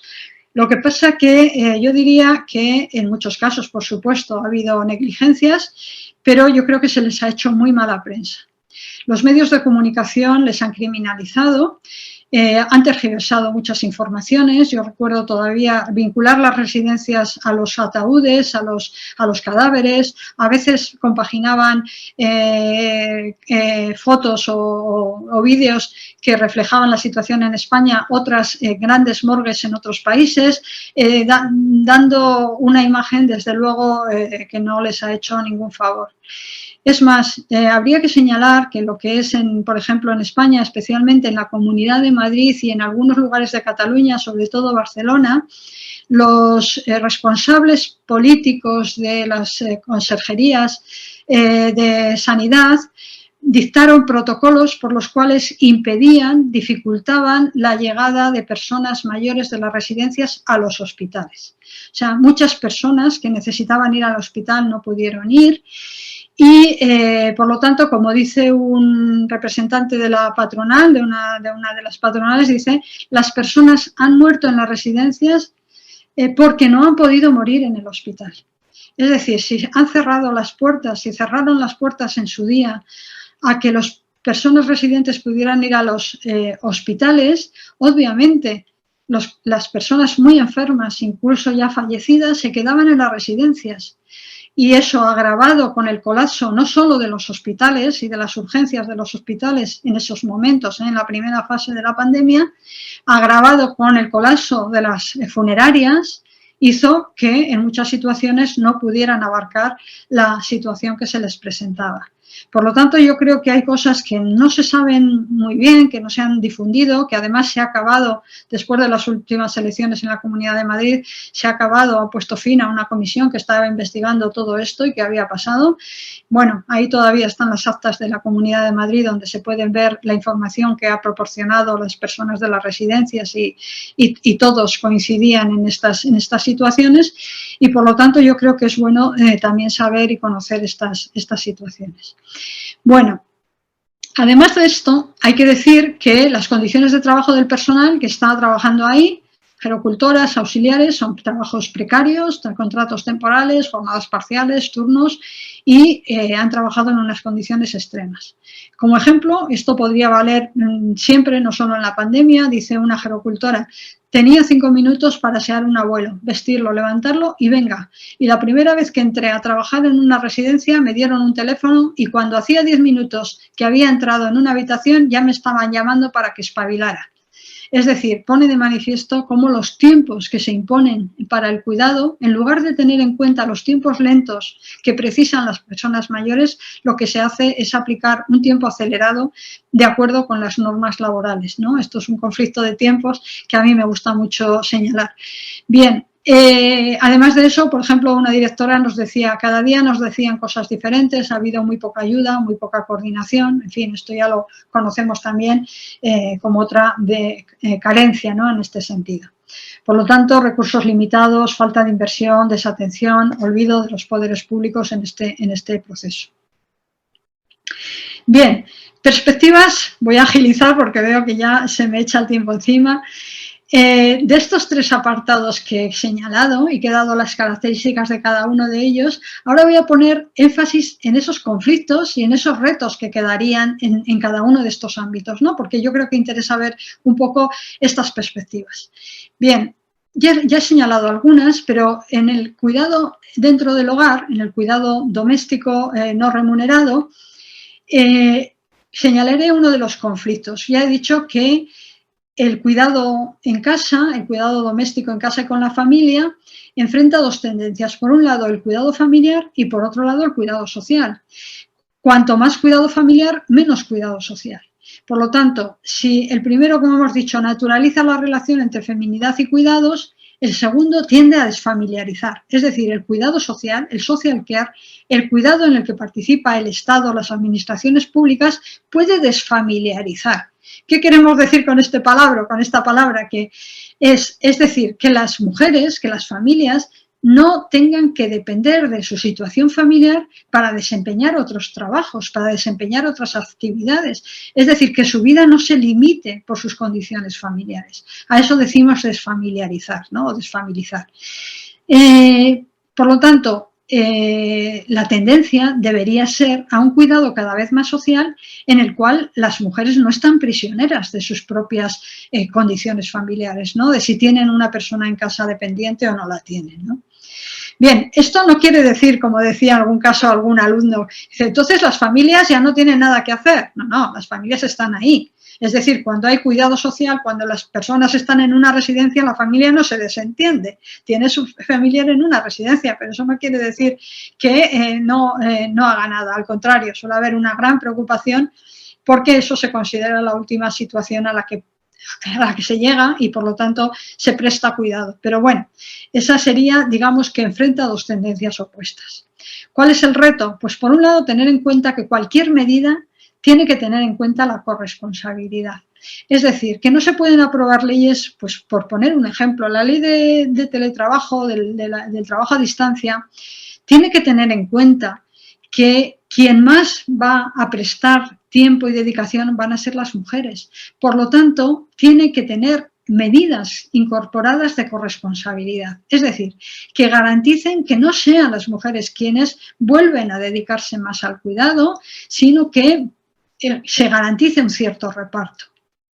Por lo tanto, esto funciona todo como vasos comunicantes. Si un ámbito, sea el Estado, vamos a llamar al Estado, las administraciones públicas, dejan de actuar, como ha pasado en la pandemia, por fuerza mayor, obviamente, porque no se podía, si no hay escuelas, no hay centros de día, no hay residencias, eso recae sobre las familias, recae sobre las mujeres de nuevo. Entonces, tienen que garantizarse esa corresponsabilidad, medidas que garanticen esa corresponsabilidad. Luego, por otro lado, creo que es importante que se contemple la posibilidad de desligar el cuidado en casa del cuidado por la familia.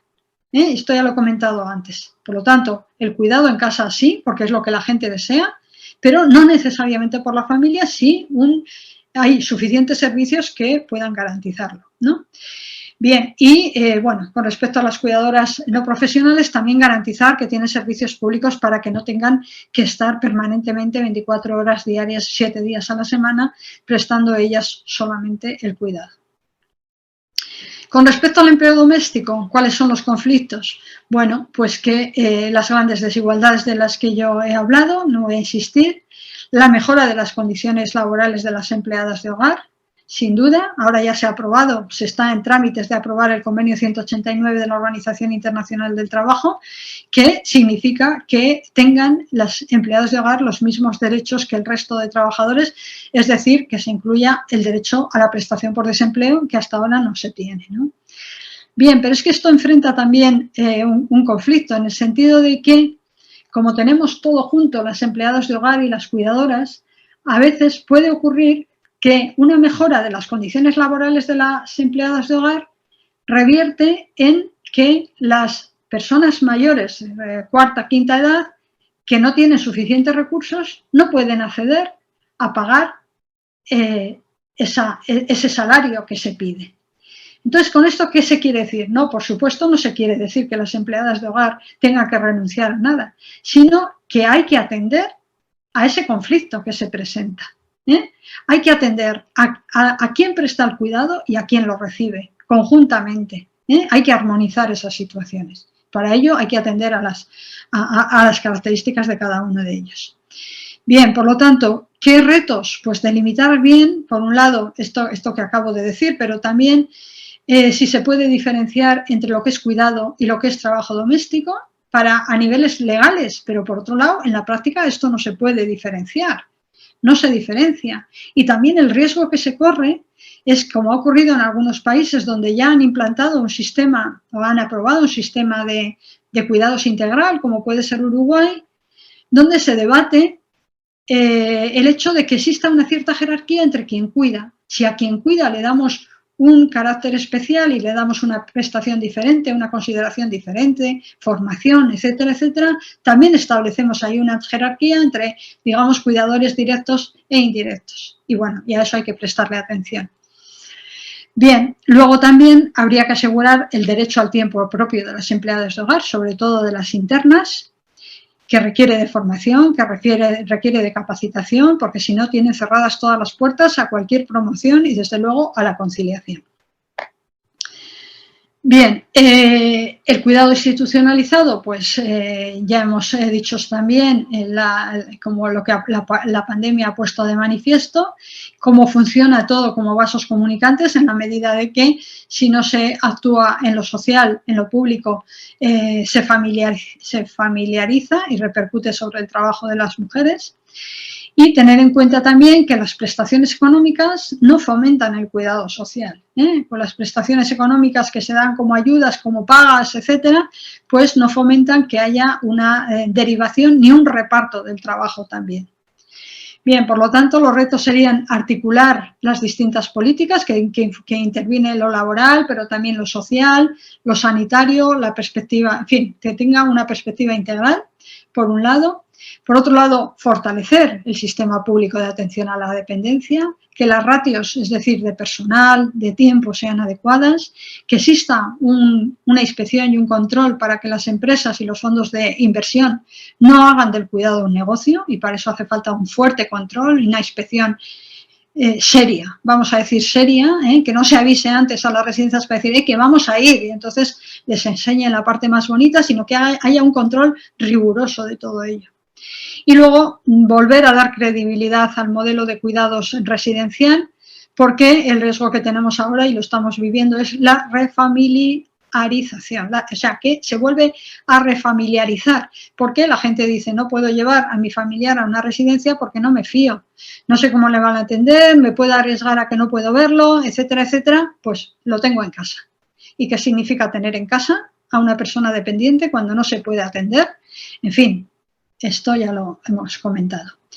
Por último, además de esas especificidades que he señalado de cada ámbito, voy a dar unas perspectivas generales. Por un lado, he señalado esa dimensión cultural, que no me va a dar mucho tiempo de desarrollarla, pero sí quería enunciarla, en el sentido de que estamos ante una revolución estancada, como han llamado algunos autores, porque la parte, digamos, que tiene que ver con las mujeres ha avanzado, pero ha avanzado menos lo que tiene que ver con el reparto del trabajo dentro del hogar. Por lo tanto, estamos ante una revolución estancada.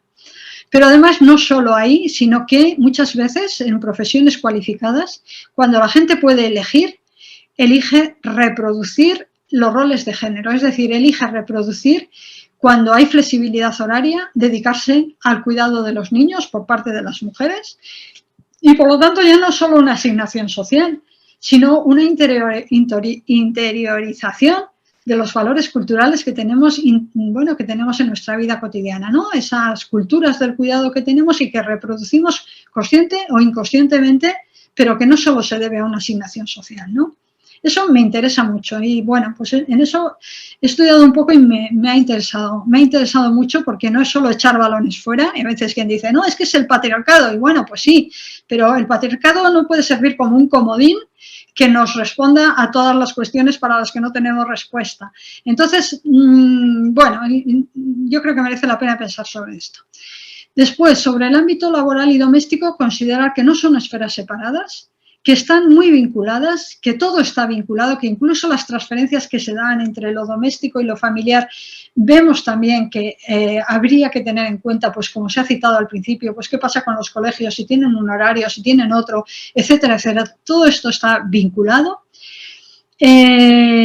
Estudiar los efectos perversos del teletrabajo, porque cuando se puede elegir y no se han puesto recursos para asegurar que no se reproduzcan los roles de género, se tiende a reproducir de nuevo la situación. De hecho, algunos estudios que hemos podido participar en esto, hemos visto cómo las mujeres y las personas que tienen dependientes, menores o mayores, en el hogar han tendido a acortar la jornada laboral, para dedicarse a las necesidades domésticas, por lo tanto se incrementa la brecha de género. Y luego insistir en esa perspectiva integral del cuidado, que tenga en cuenta todas las prestaciones, todas las modalidades de las que hemos hablado y, bueno, que actúe de manera conjunta. Y ya la pregunta que dejo para el debate, para finalizar por mi parte, es, bueno, ¿cómo queremos ser cuidados, no? Hemos visto las dificultades, hemos visto los conflictos, los retos que quedan. Y todo ello entra en juego en esa pregunta porque si nos preguntamos cómo queremos ser cuidadas, veremos que todo ello entra en juego, ¿no? Entra en juego. Bien, pues muchísimas gracias por vuestra atención y estoy a vuestra disposición. No te oigo. Perdón, que no veía el micrófono. Muchísimas gracias, Cristina. Bueno, ha sido un placer escucharte y hemos estado tomando buena nota de todo lo que nos has ido contando. Algunas personas en el chat nos han preguntado sobre la posibilidad de tener el material y bueno, pues ya hemos señalado, si alguien no lo lee, lo recuerdo, que cuando termine ya la escuela, desde la concejalía, pues nos pondremos en contacto para ver cómo hacemos con la difusión de los materiales, las relaciones y demás. ¿Vale? Entonces, bueno, ha habido algunas reflexiones que ahora vamos a ir rescatando. A mí me ha parecido muy interesante ha estado muy interesante toda la ponencia y además yo creo que nos ha ido completando la visión que hemos ido haciendo sobre esta cuestión de los cuidados con las otras ponencias anteriores, ¿no? Me ha resultado cuando has hecho pues toda esta genealogía, ¿no? de las sociólogas que ya habían empezado a atender a lo mejor no con nuestra terminología actual, porque todavía no se hablaba de esos términos, no estaba el género como categoría de análisis, pero sin embargo ya estaban atendiendo a todas las problemáticas que ahora ya sí las hemos ido nombrando con determinadas, ¿no? categorías y me ha interesado mucho la aportación que has traído de, ¿cómo era? Harriet Martineau, en la que hablabas de cómo el entrar en las casas nos suponía casi un mayor conocimiento que aquel que nos podían aportar años de investigación sobre una temática, ¿no? Me parece muy interesante y sobre todo también me venía a la mente algunos caso, pues en las reflexiones que se ha hecho relativa a la distribución de los espacios domésticos, ¿no? Como por ejemplo las cocinas son espacios reducidos, más pequeños, o lo han sido en el diseño de las casas, porque eran espacios destinados a las mujeres y en la que casi no se cabía para poder compartir o repartir esas tareas de hacer la comida, de la limpieza, ¿no? Y me venía también, bueno, pues la polémica que se generó hace un par de años o 2-3 años, ¿no? En el País Vasco, con una medida que proponía precisamente como para combatir el machismo, la ampliación de las cocinas, ¿no? Y entonces me ha venido un poco también por estos conflictos que al final veníamos planteando sobre las medidas transitorias, sobre las prestaciones que a la vez que como acción positiva pueden suponer un avance, puede implicar a la vez un retroceso o un anclaje de los roles tradicionales de la feminidad, de los cuidados y, digamos, reforzar ese esencialismo de la feminidad asociada a los cuidados, ¿no? Entonces, bueno, ahí lo dejo un poco para poderlo luego lanzar y ya me dejo yo de mi speech y recojo un poco las intervenciones de las participantes. Bueno, aparte de que te dan muchísimas gracias y que ha sido un placer escucharte, Enso, hay coincidencias. Ha habido bastantes reflexiones en cuanto a lo último que hablabas de la precarización de los trabajos de cuidados en aquellos casos en los que sí que están remunerados, ¿no? O sea, pues en las residencias, las personas que cuidan de forma remunerada, ¿no? Entonces, y sobre todo también esa correlación de explotación de, bueno, pues otras personas con otras variables, además, pues relativas al origen, a la raza, a la clase, ¿no? O sea, cómo al final, y esto también tiene mucho que ver pues, con este modelo familiarista, ¿no? Entonces, aquí, por ejemplo, hay una participante, Estefanía Montiel, que decía que las gerocultoras se dejan la salud en el cuidado de los ancianos y que es una vergüenza cómo se trata al personal sanitario en las residencias. Decía que ya antes de la pandemia se tenían problemas, pero bueno, que con esta se incrementó y que no han mejorado después de lo que se ha vivido y que las ratios están obsoletas. O sea, que refuerza un poco esto que nos venías comentando. También te das las gracias por esta reflexión de la interseccionalidad, de que no podemos explotar a otras mujeres para liberarnos de nuestra carga de los cuidados. Y esto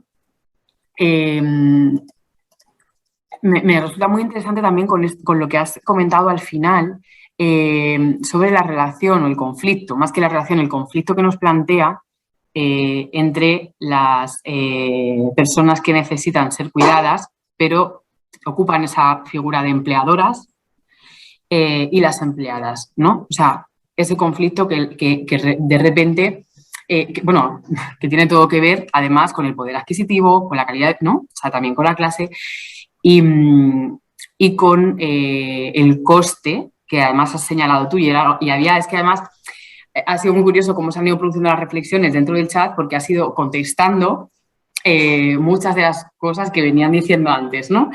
Y entonces lo pongo por eso en relación, que más que lanzarte una pregunta estoy como poniéndolo en relación, porque había una reflexión en las que hablaba que con ese valor económico de los cuidados, o sea, cuando se contrata en el empleo de hogar, que era económicamente muy caro para las familias, ¿no? Pero a la vez estamos hablando de que hay una precarización de estos trabajos, tanto en salario como en tiempos, porque tampoco tienen tiempos para poder autocuidarse y cuidar también de los demás, de su ocio, tiempo, ¿no? Demás. Y justo ha respondido, le digo, mira, esta la tenía aquí para lanzártela, y ha respondido que una familia, para poder pagar un salario digno, que por lo menos sea el mínimo interprofesional, tenía que tener 5 veces esos ingresos, ¿no? Entonces, claro, es tremendo cómo este modelo familiarista traslada esa responsabilidad a las familias, pero a la vez tampoco poseen esos recursos para hacerse cargo, ¿no? Y, a ver, espera un momentito, ahora te voy a dar una... ¿Qué ejemplos de medidas podrían... Vale, ahora te pregunto esta. He perdido el hilo con esto que te decía. Bueno, Nos preguntaban, María Jesús, que cómo se tratan los cuidados en los diferentes planos de igualdad y qué ejemplos de medidas podrían incentivar este cambio social en el que los hombres se impliquen como iguales también en los cuidados.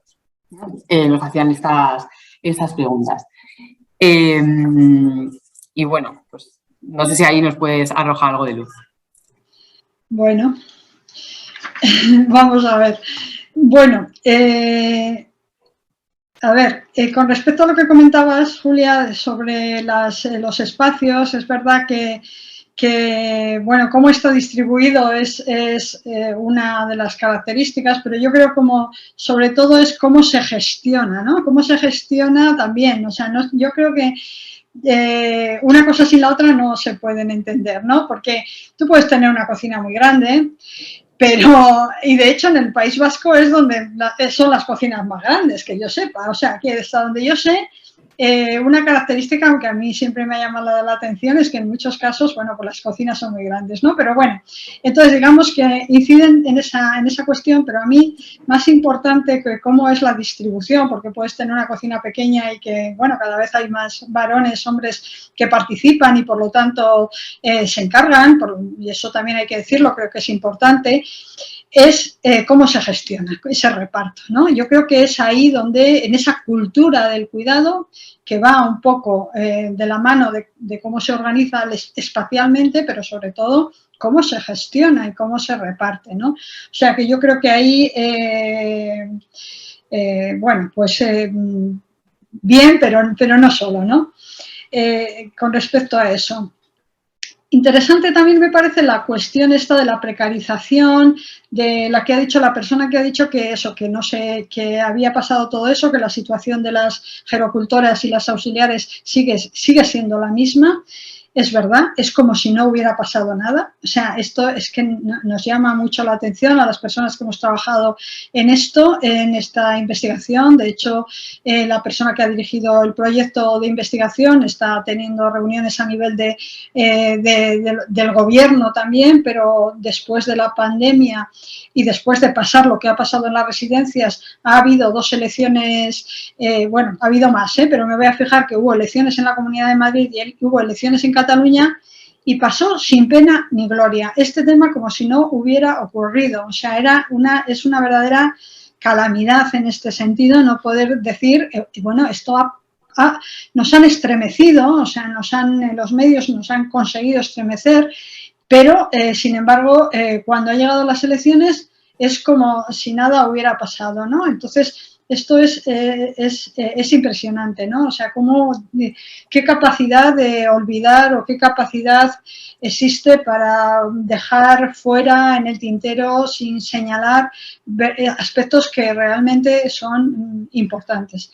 Bueno, y esto lo voy a hilar, ¿por qué? ¿Por qué esto pasa? Pues pasa porque las personas de la tercera edad pues tienen la consideración que tienen en la sociedad, en una sociedad mercantilista como la nuestra, quien no está en el mercado laboral pues es de segundo orden y por lo tanto eso es una parte. Estamos hablando de personas vulnerables, estamos hablando de personas mayores, pero también estamos hablando de un ámbito feminizado, mayoritariamente feminizado. Feminizado por las trabajadoras y feminizado por las personas que son las residentes, que son mayoritariamente mujeres, porque son las que más tiempo viven, por la esperanza de vida mayor, y por lo tanto estamos hablando de un ámbito feminizado que no está suficientemente valorado. En un informe que leía de la plataforma de Beijing decía que ser cuidadora en nuestra sociedad es estar social y materialmente y simbólicamente subordinada. Es decir, que ya por el hecho de cuidar, o sea, no eres un ciudadano, lo digo en masculino singular, de primer orden. Por lo tanto, si juntamos todas estas características de feminización, de vulnerabilidad, de vejez, etcétera, pues tenemos ese componente que nos puede servir para entender por qué la sociedad no responde a estos estímulos que se supone que previamente ya nos han dado, ¿no? Con los medios de comunicación bombardeándonos con los cadáveres en la residencia. Bueno, y ahora ya no nos bombardean con nada, ¿no? Ya ha pasado, pasamos capítulo. Con esto de la aceleración social, pues ya se queda lo de ayer, ya se queda viejo, ¿no? Entonces, bueno, yo creo que ahí hay que, o sea, esa reflexión es importante, considerar por qué esa situación de precarización en las residencias y tiene muchos factores, como hemos visto. Luego, sobre el conflicto entre personas y de género, ¿no? Que se señalaba también. A mí me llamó mucho la atención en una mesa que compartí con una persona que venía de una asociación de empleadas de hogar, inmigrantes, que decía, bueno, irónicamente, ¿no? Hablaba del techo de cristal y decía, bueno, yo creo que las españolas en general han roto el techo de cristal y nosotras estamos recogiendo los cristales rotos. La verdad que eso me impactó, ¿no? Porque realmente, vamos a ver, o sea, yo creo que el techo de cristal responde a una parte de la sociedad, por eso tenemos que incidir y tenemos que afinar mucho cuando hacemos los análisis, porque no podemos meter todo en el mismo saco, no podemos, aquí desde luego el techo de cristal tiene poco que ver, tiene poco que decir. Y sobre todo lo que sí que tenemos que decir es eso, qué está pasando, y cuando hablamos de conciliación también de qué estamos hablando, ¿no? Y cuando hablamos de cuidados, de qué cuidados estamos hablando, de todo este panorama.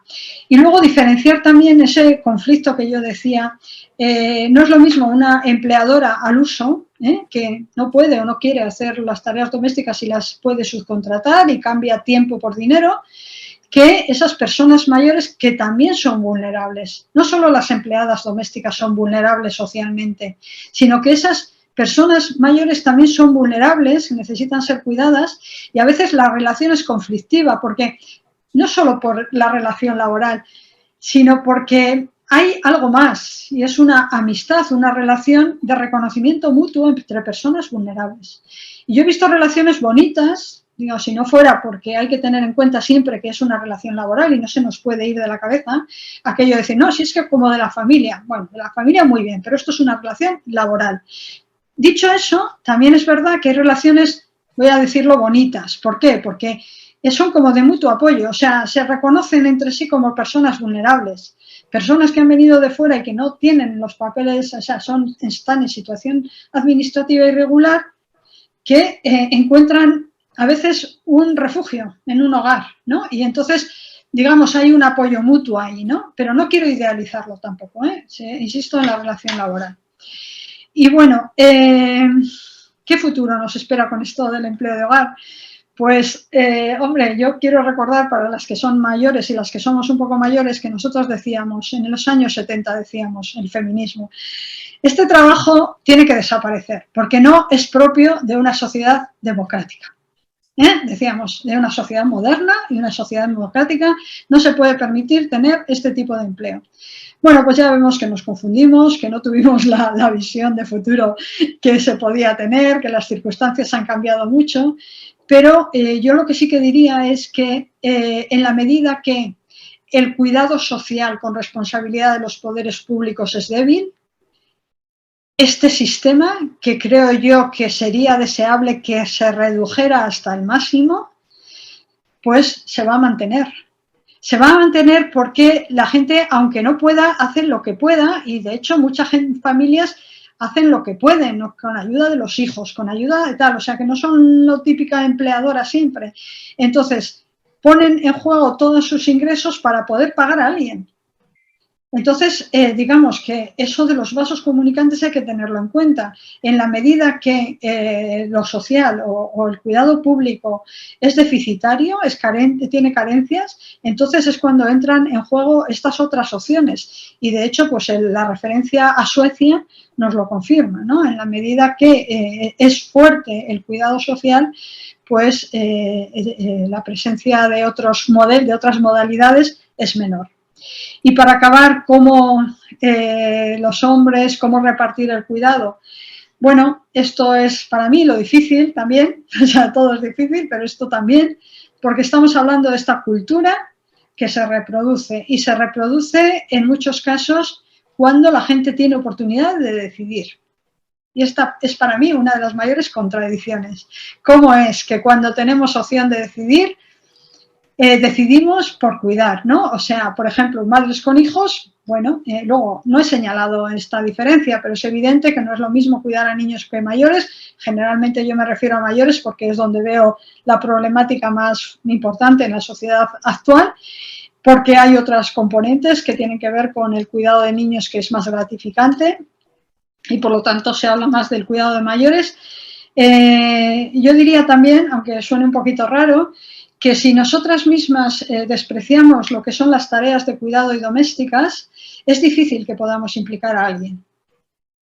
Esto suena raro, pero también quiero decirlo, porque cuando hablamos de valorizar o de poner en valor el cuidado, tenemos que empezar por poner en valor también lo que hacemos cuando hacemos el trabajo doméstico no remunerado. Entonces, la importancia que tiene, pero no por decirlo así, que quede como muy bonito. No, es que es el día a día, es nuestra reproducción cotidiana, es por medio de lo cual proporcionamos y nos proporcionan bienestar. Luego, estamos hablando, como dice la OIT, de un trabajo de futuro en todos los ámbitos. Entonces, tenemos que considerarlo en las distintas facetas y en todas en su conjunto. Es complicado, pero ahí está el juego. Sí, que sobre todo los cuidados no son prescindibles, o sea, reconocernos como seres que tenemos necesidades de cuidados. Todo, o sea, todas y cada una tenemos esa necesidad de cuidados, somos seres vulnerables, interdependientes y en ese sentido, qué mayor valor, ¿no? Al hilo de las últimas reflexiones que has ido haciendo, han ido habiendo nuevos comentarios y alguna pregunta, las voy a leer para no dejarlas sin responder. Sobre todo hay una respuesta a la pregunta que has planteado al final, Cristina, de cómo querríamos ser cuidadas. Y dice Estefanía, que además dice que es enfermera, que ella que por lo vivido, o sea, por lo que ha vivido, a día de hoy no quisiera que la llevaran a una residencia. Dice, no por mis compañeras, sino porque no se puede atender a un gran dependiente con el personal que hay ahora. Las residencias hoy en día no se pueden atender a grandes dependientes con los cuidados que necesitan. Si el Estado se ocupara del cuidado de nuestros mayores, habría un gran desembolso. Bueno, pues también aquí se introduce esta reflexión, ¿no? del modelo familiarista o con más intervención del Estado o no. Que bueno, que a este hilo de las familias, ¿no? Que planteabas que cuanto menos inversión del Estado hay o de las instituciones en hacerse cargo de estos cuidados, más recaía sobre las familias, también es verdad que muchas veces, o sea, que estamos todo el rato operando con el imaginario de familia tradicional, pero claro, ahora, por ejemplo, sobre todo, y también se había reflexionado sobre familias en las que los miembros están divorciados y hay un solo miembro al cuidado de menores o mayores, qué ocurre con ese uso de los tiempos, cómo se trabaja fuera del hogar, o sea, en esa parte del mercado laboral que va a proporcionar ingresos y que son necesarios y que a la vez, pues un poco esto que hablabas de voy a hacer todo lo posible, incluso estando precarizada, por pagar ese empleo doméstico, porque si no, no puedo seguir generando, o sea, que al final entramos en esa paradoja y en esos vasos comunicantes, ¿no? Preguntaba María del Mar. Dice, las alternativas de cohousing y similares podrían mejorar la situación de cuidado en las residencias al contribuir a rebajar las personas que harían uso de ellas, en el sentido de que el cuidado se reparte socialmente en la comunidad. Bien, ya. Bueno, a ver, con respecto a la persona que ha dicho que trabajaba en una residencia o que era enfermera, creo que me ha parecido entender, sí. Es verdad, o sea, visto lo que hemos visto y la experiencia que hemos tenido, en general se puede decir eso, que nadie desearía ir a una residencia. Lo que pasa es que yo aspiro a que las condiciones sean mejores. No sé si peco un poquito de optimista, pero yo creo que deberíamos pensar que debemos conducir hacia un nuevo modelo que es en el que se está trabajando de atención centrada en la persona, ella lo conocerá muy bien, pero que de momento son mucho palabras, es verdad, pero yo creo que, a ver, yo tengo un poquito de optimismo, quiero decir mucho, ¿no? Pero, a ver, hay fondos ahora públicos incrementados por los nuevos presupuestos del Estado, 600 millones por un lado, otros 600 que vienen de la Comunidad Europea, que según las gestiones que se están haciendo y los acuerdos a los que se están llegando, aunque la última jarro de agua fue la semana pasada, donde las comunidades y determinados sectores se han mostrado en contra de ciertos avances, pero yo creo que existen fondos ahora que tienen que ser destinados ahí y que puede suponer una mejora. O sea, que yo no tiro la toalla en ese sentido, no quiero renunciar a una visión un poquito optimista, porque también creo que debemos plantar a la sociedad en esta pregunta: ¿qué sociedad queremos? ¿Qué importancia vamos a dar a las personas mayores? Cada vez vamos a ser más una población envejecida. Igual tenemos que votar, esto lo digo con ironía. O sea, igual tenemos que votar a alguien que diga, bueno, pues este es mi plan, y estamos deseando, ¿verdad?, que alguien diga, este es mi plan y voy a tener en consideración esto también. Y gracias por esa reflexión sobre las personas vulnerables, que yo la suelo decir mucho, ¿no?, que todos a lo largo de nuestra vida somos vulnerables y que no somos independientes, por lo tanto, eso hay que tenerlo en cuenta. Por lo tanto, ahí habría como una especie de contrato social implícito en el cual deberíamos de ponernos de acuerdo en qué es lo importante. ¿Y quién dice qué es lo importante? Porque ya estamos cansados de que sea el mercado quien dice qué es lo importante, pero igual tenemos que abrir una brecha en esa otra dirección. Para empezar, que haya a decir alguien más que tenga capacidad de acción y capacidad de pronunciarse, y bueno, pues sabemos cómo funcionan las cosas, con presión, los movimientos sociales, en fin, hay cosas que están cambiando, esto va muy lento, pero tiene que cambiar, porque lo que sí que es cierto es que ya no hay salida en el familiarismo. O sea, ya no hay, o sea, la crisis de los cuidados está ahí. Bueno, hay distintas direcciones, ¿no? Por eso que no hay una sola. Es verdad que la pandemia nos ha puesto de manifiesto esa triste realidad de las residencias. Ahora, yo creo que si vamos hacia ese modelo integral, que tengan en cuenta, ¿vale? Si las familias no van a dejar de cuidar, no vamos a dejar de cuidar, pero también el Estado, a ver, es una cuestión de organización de recursos. Ya sé que estoy pegando contra las paredes y que esto es muy difícil, pero a ciertos consensos se puede llegar en decidir que por qué se dedica más presupuesto aquí que allí, ¿no? Y desde luego eso se tiene que incrementar por fuerza, ¿no? Sin duda. Pues... Mira, solo perdona. Sí, no. Bueno, lo de las familias monoparentales o monomarentales, ya lo has hecho tú la reflexión, gracias. Y luego lo del cohousing, bueno, sí, pero hay una cosa, hay estudios muy interesantes sobre esto, realidades y prácticas muy interesantes sobre esto, pero también es verdad que esa ayuda mutua, ese cuidado mutuo se puede tener mientras las personas no son dependientes. Pero puede ocurrir que luego, que también haya que jugar también con todos esos activos, o no sé cómo llamarlo, todas las personas que estén en condiciones de poder cuidar. Y eso, bueno, pues está por ver también, ¿no? Pero sin duda también entre el cuidado comunitario habría que incluir también esas otras opciones. Gracias. Bueno, sin duda, como dices, el modelo está agotado y la crisis de cuidados está ahí, y en ese optimismo del que hablas y en esa esperanza yo creo que está un poco la clave, porque al final es el horizonte utópico que nos hace avanzar, plantearnos, ¿no?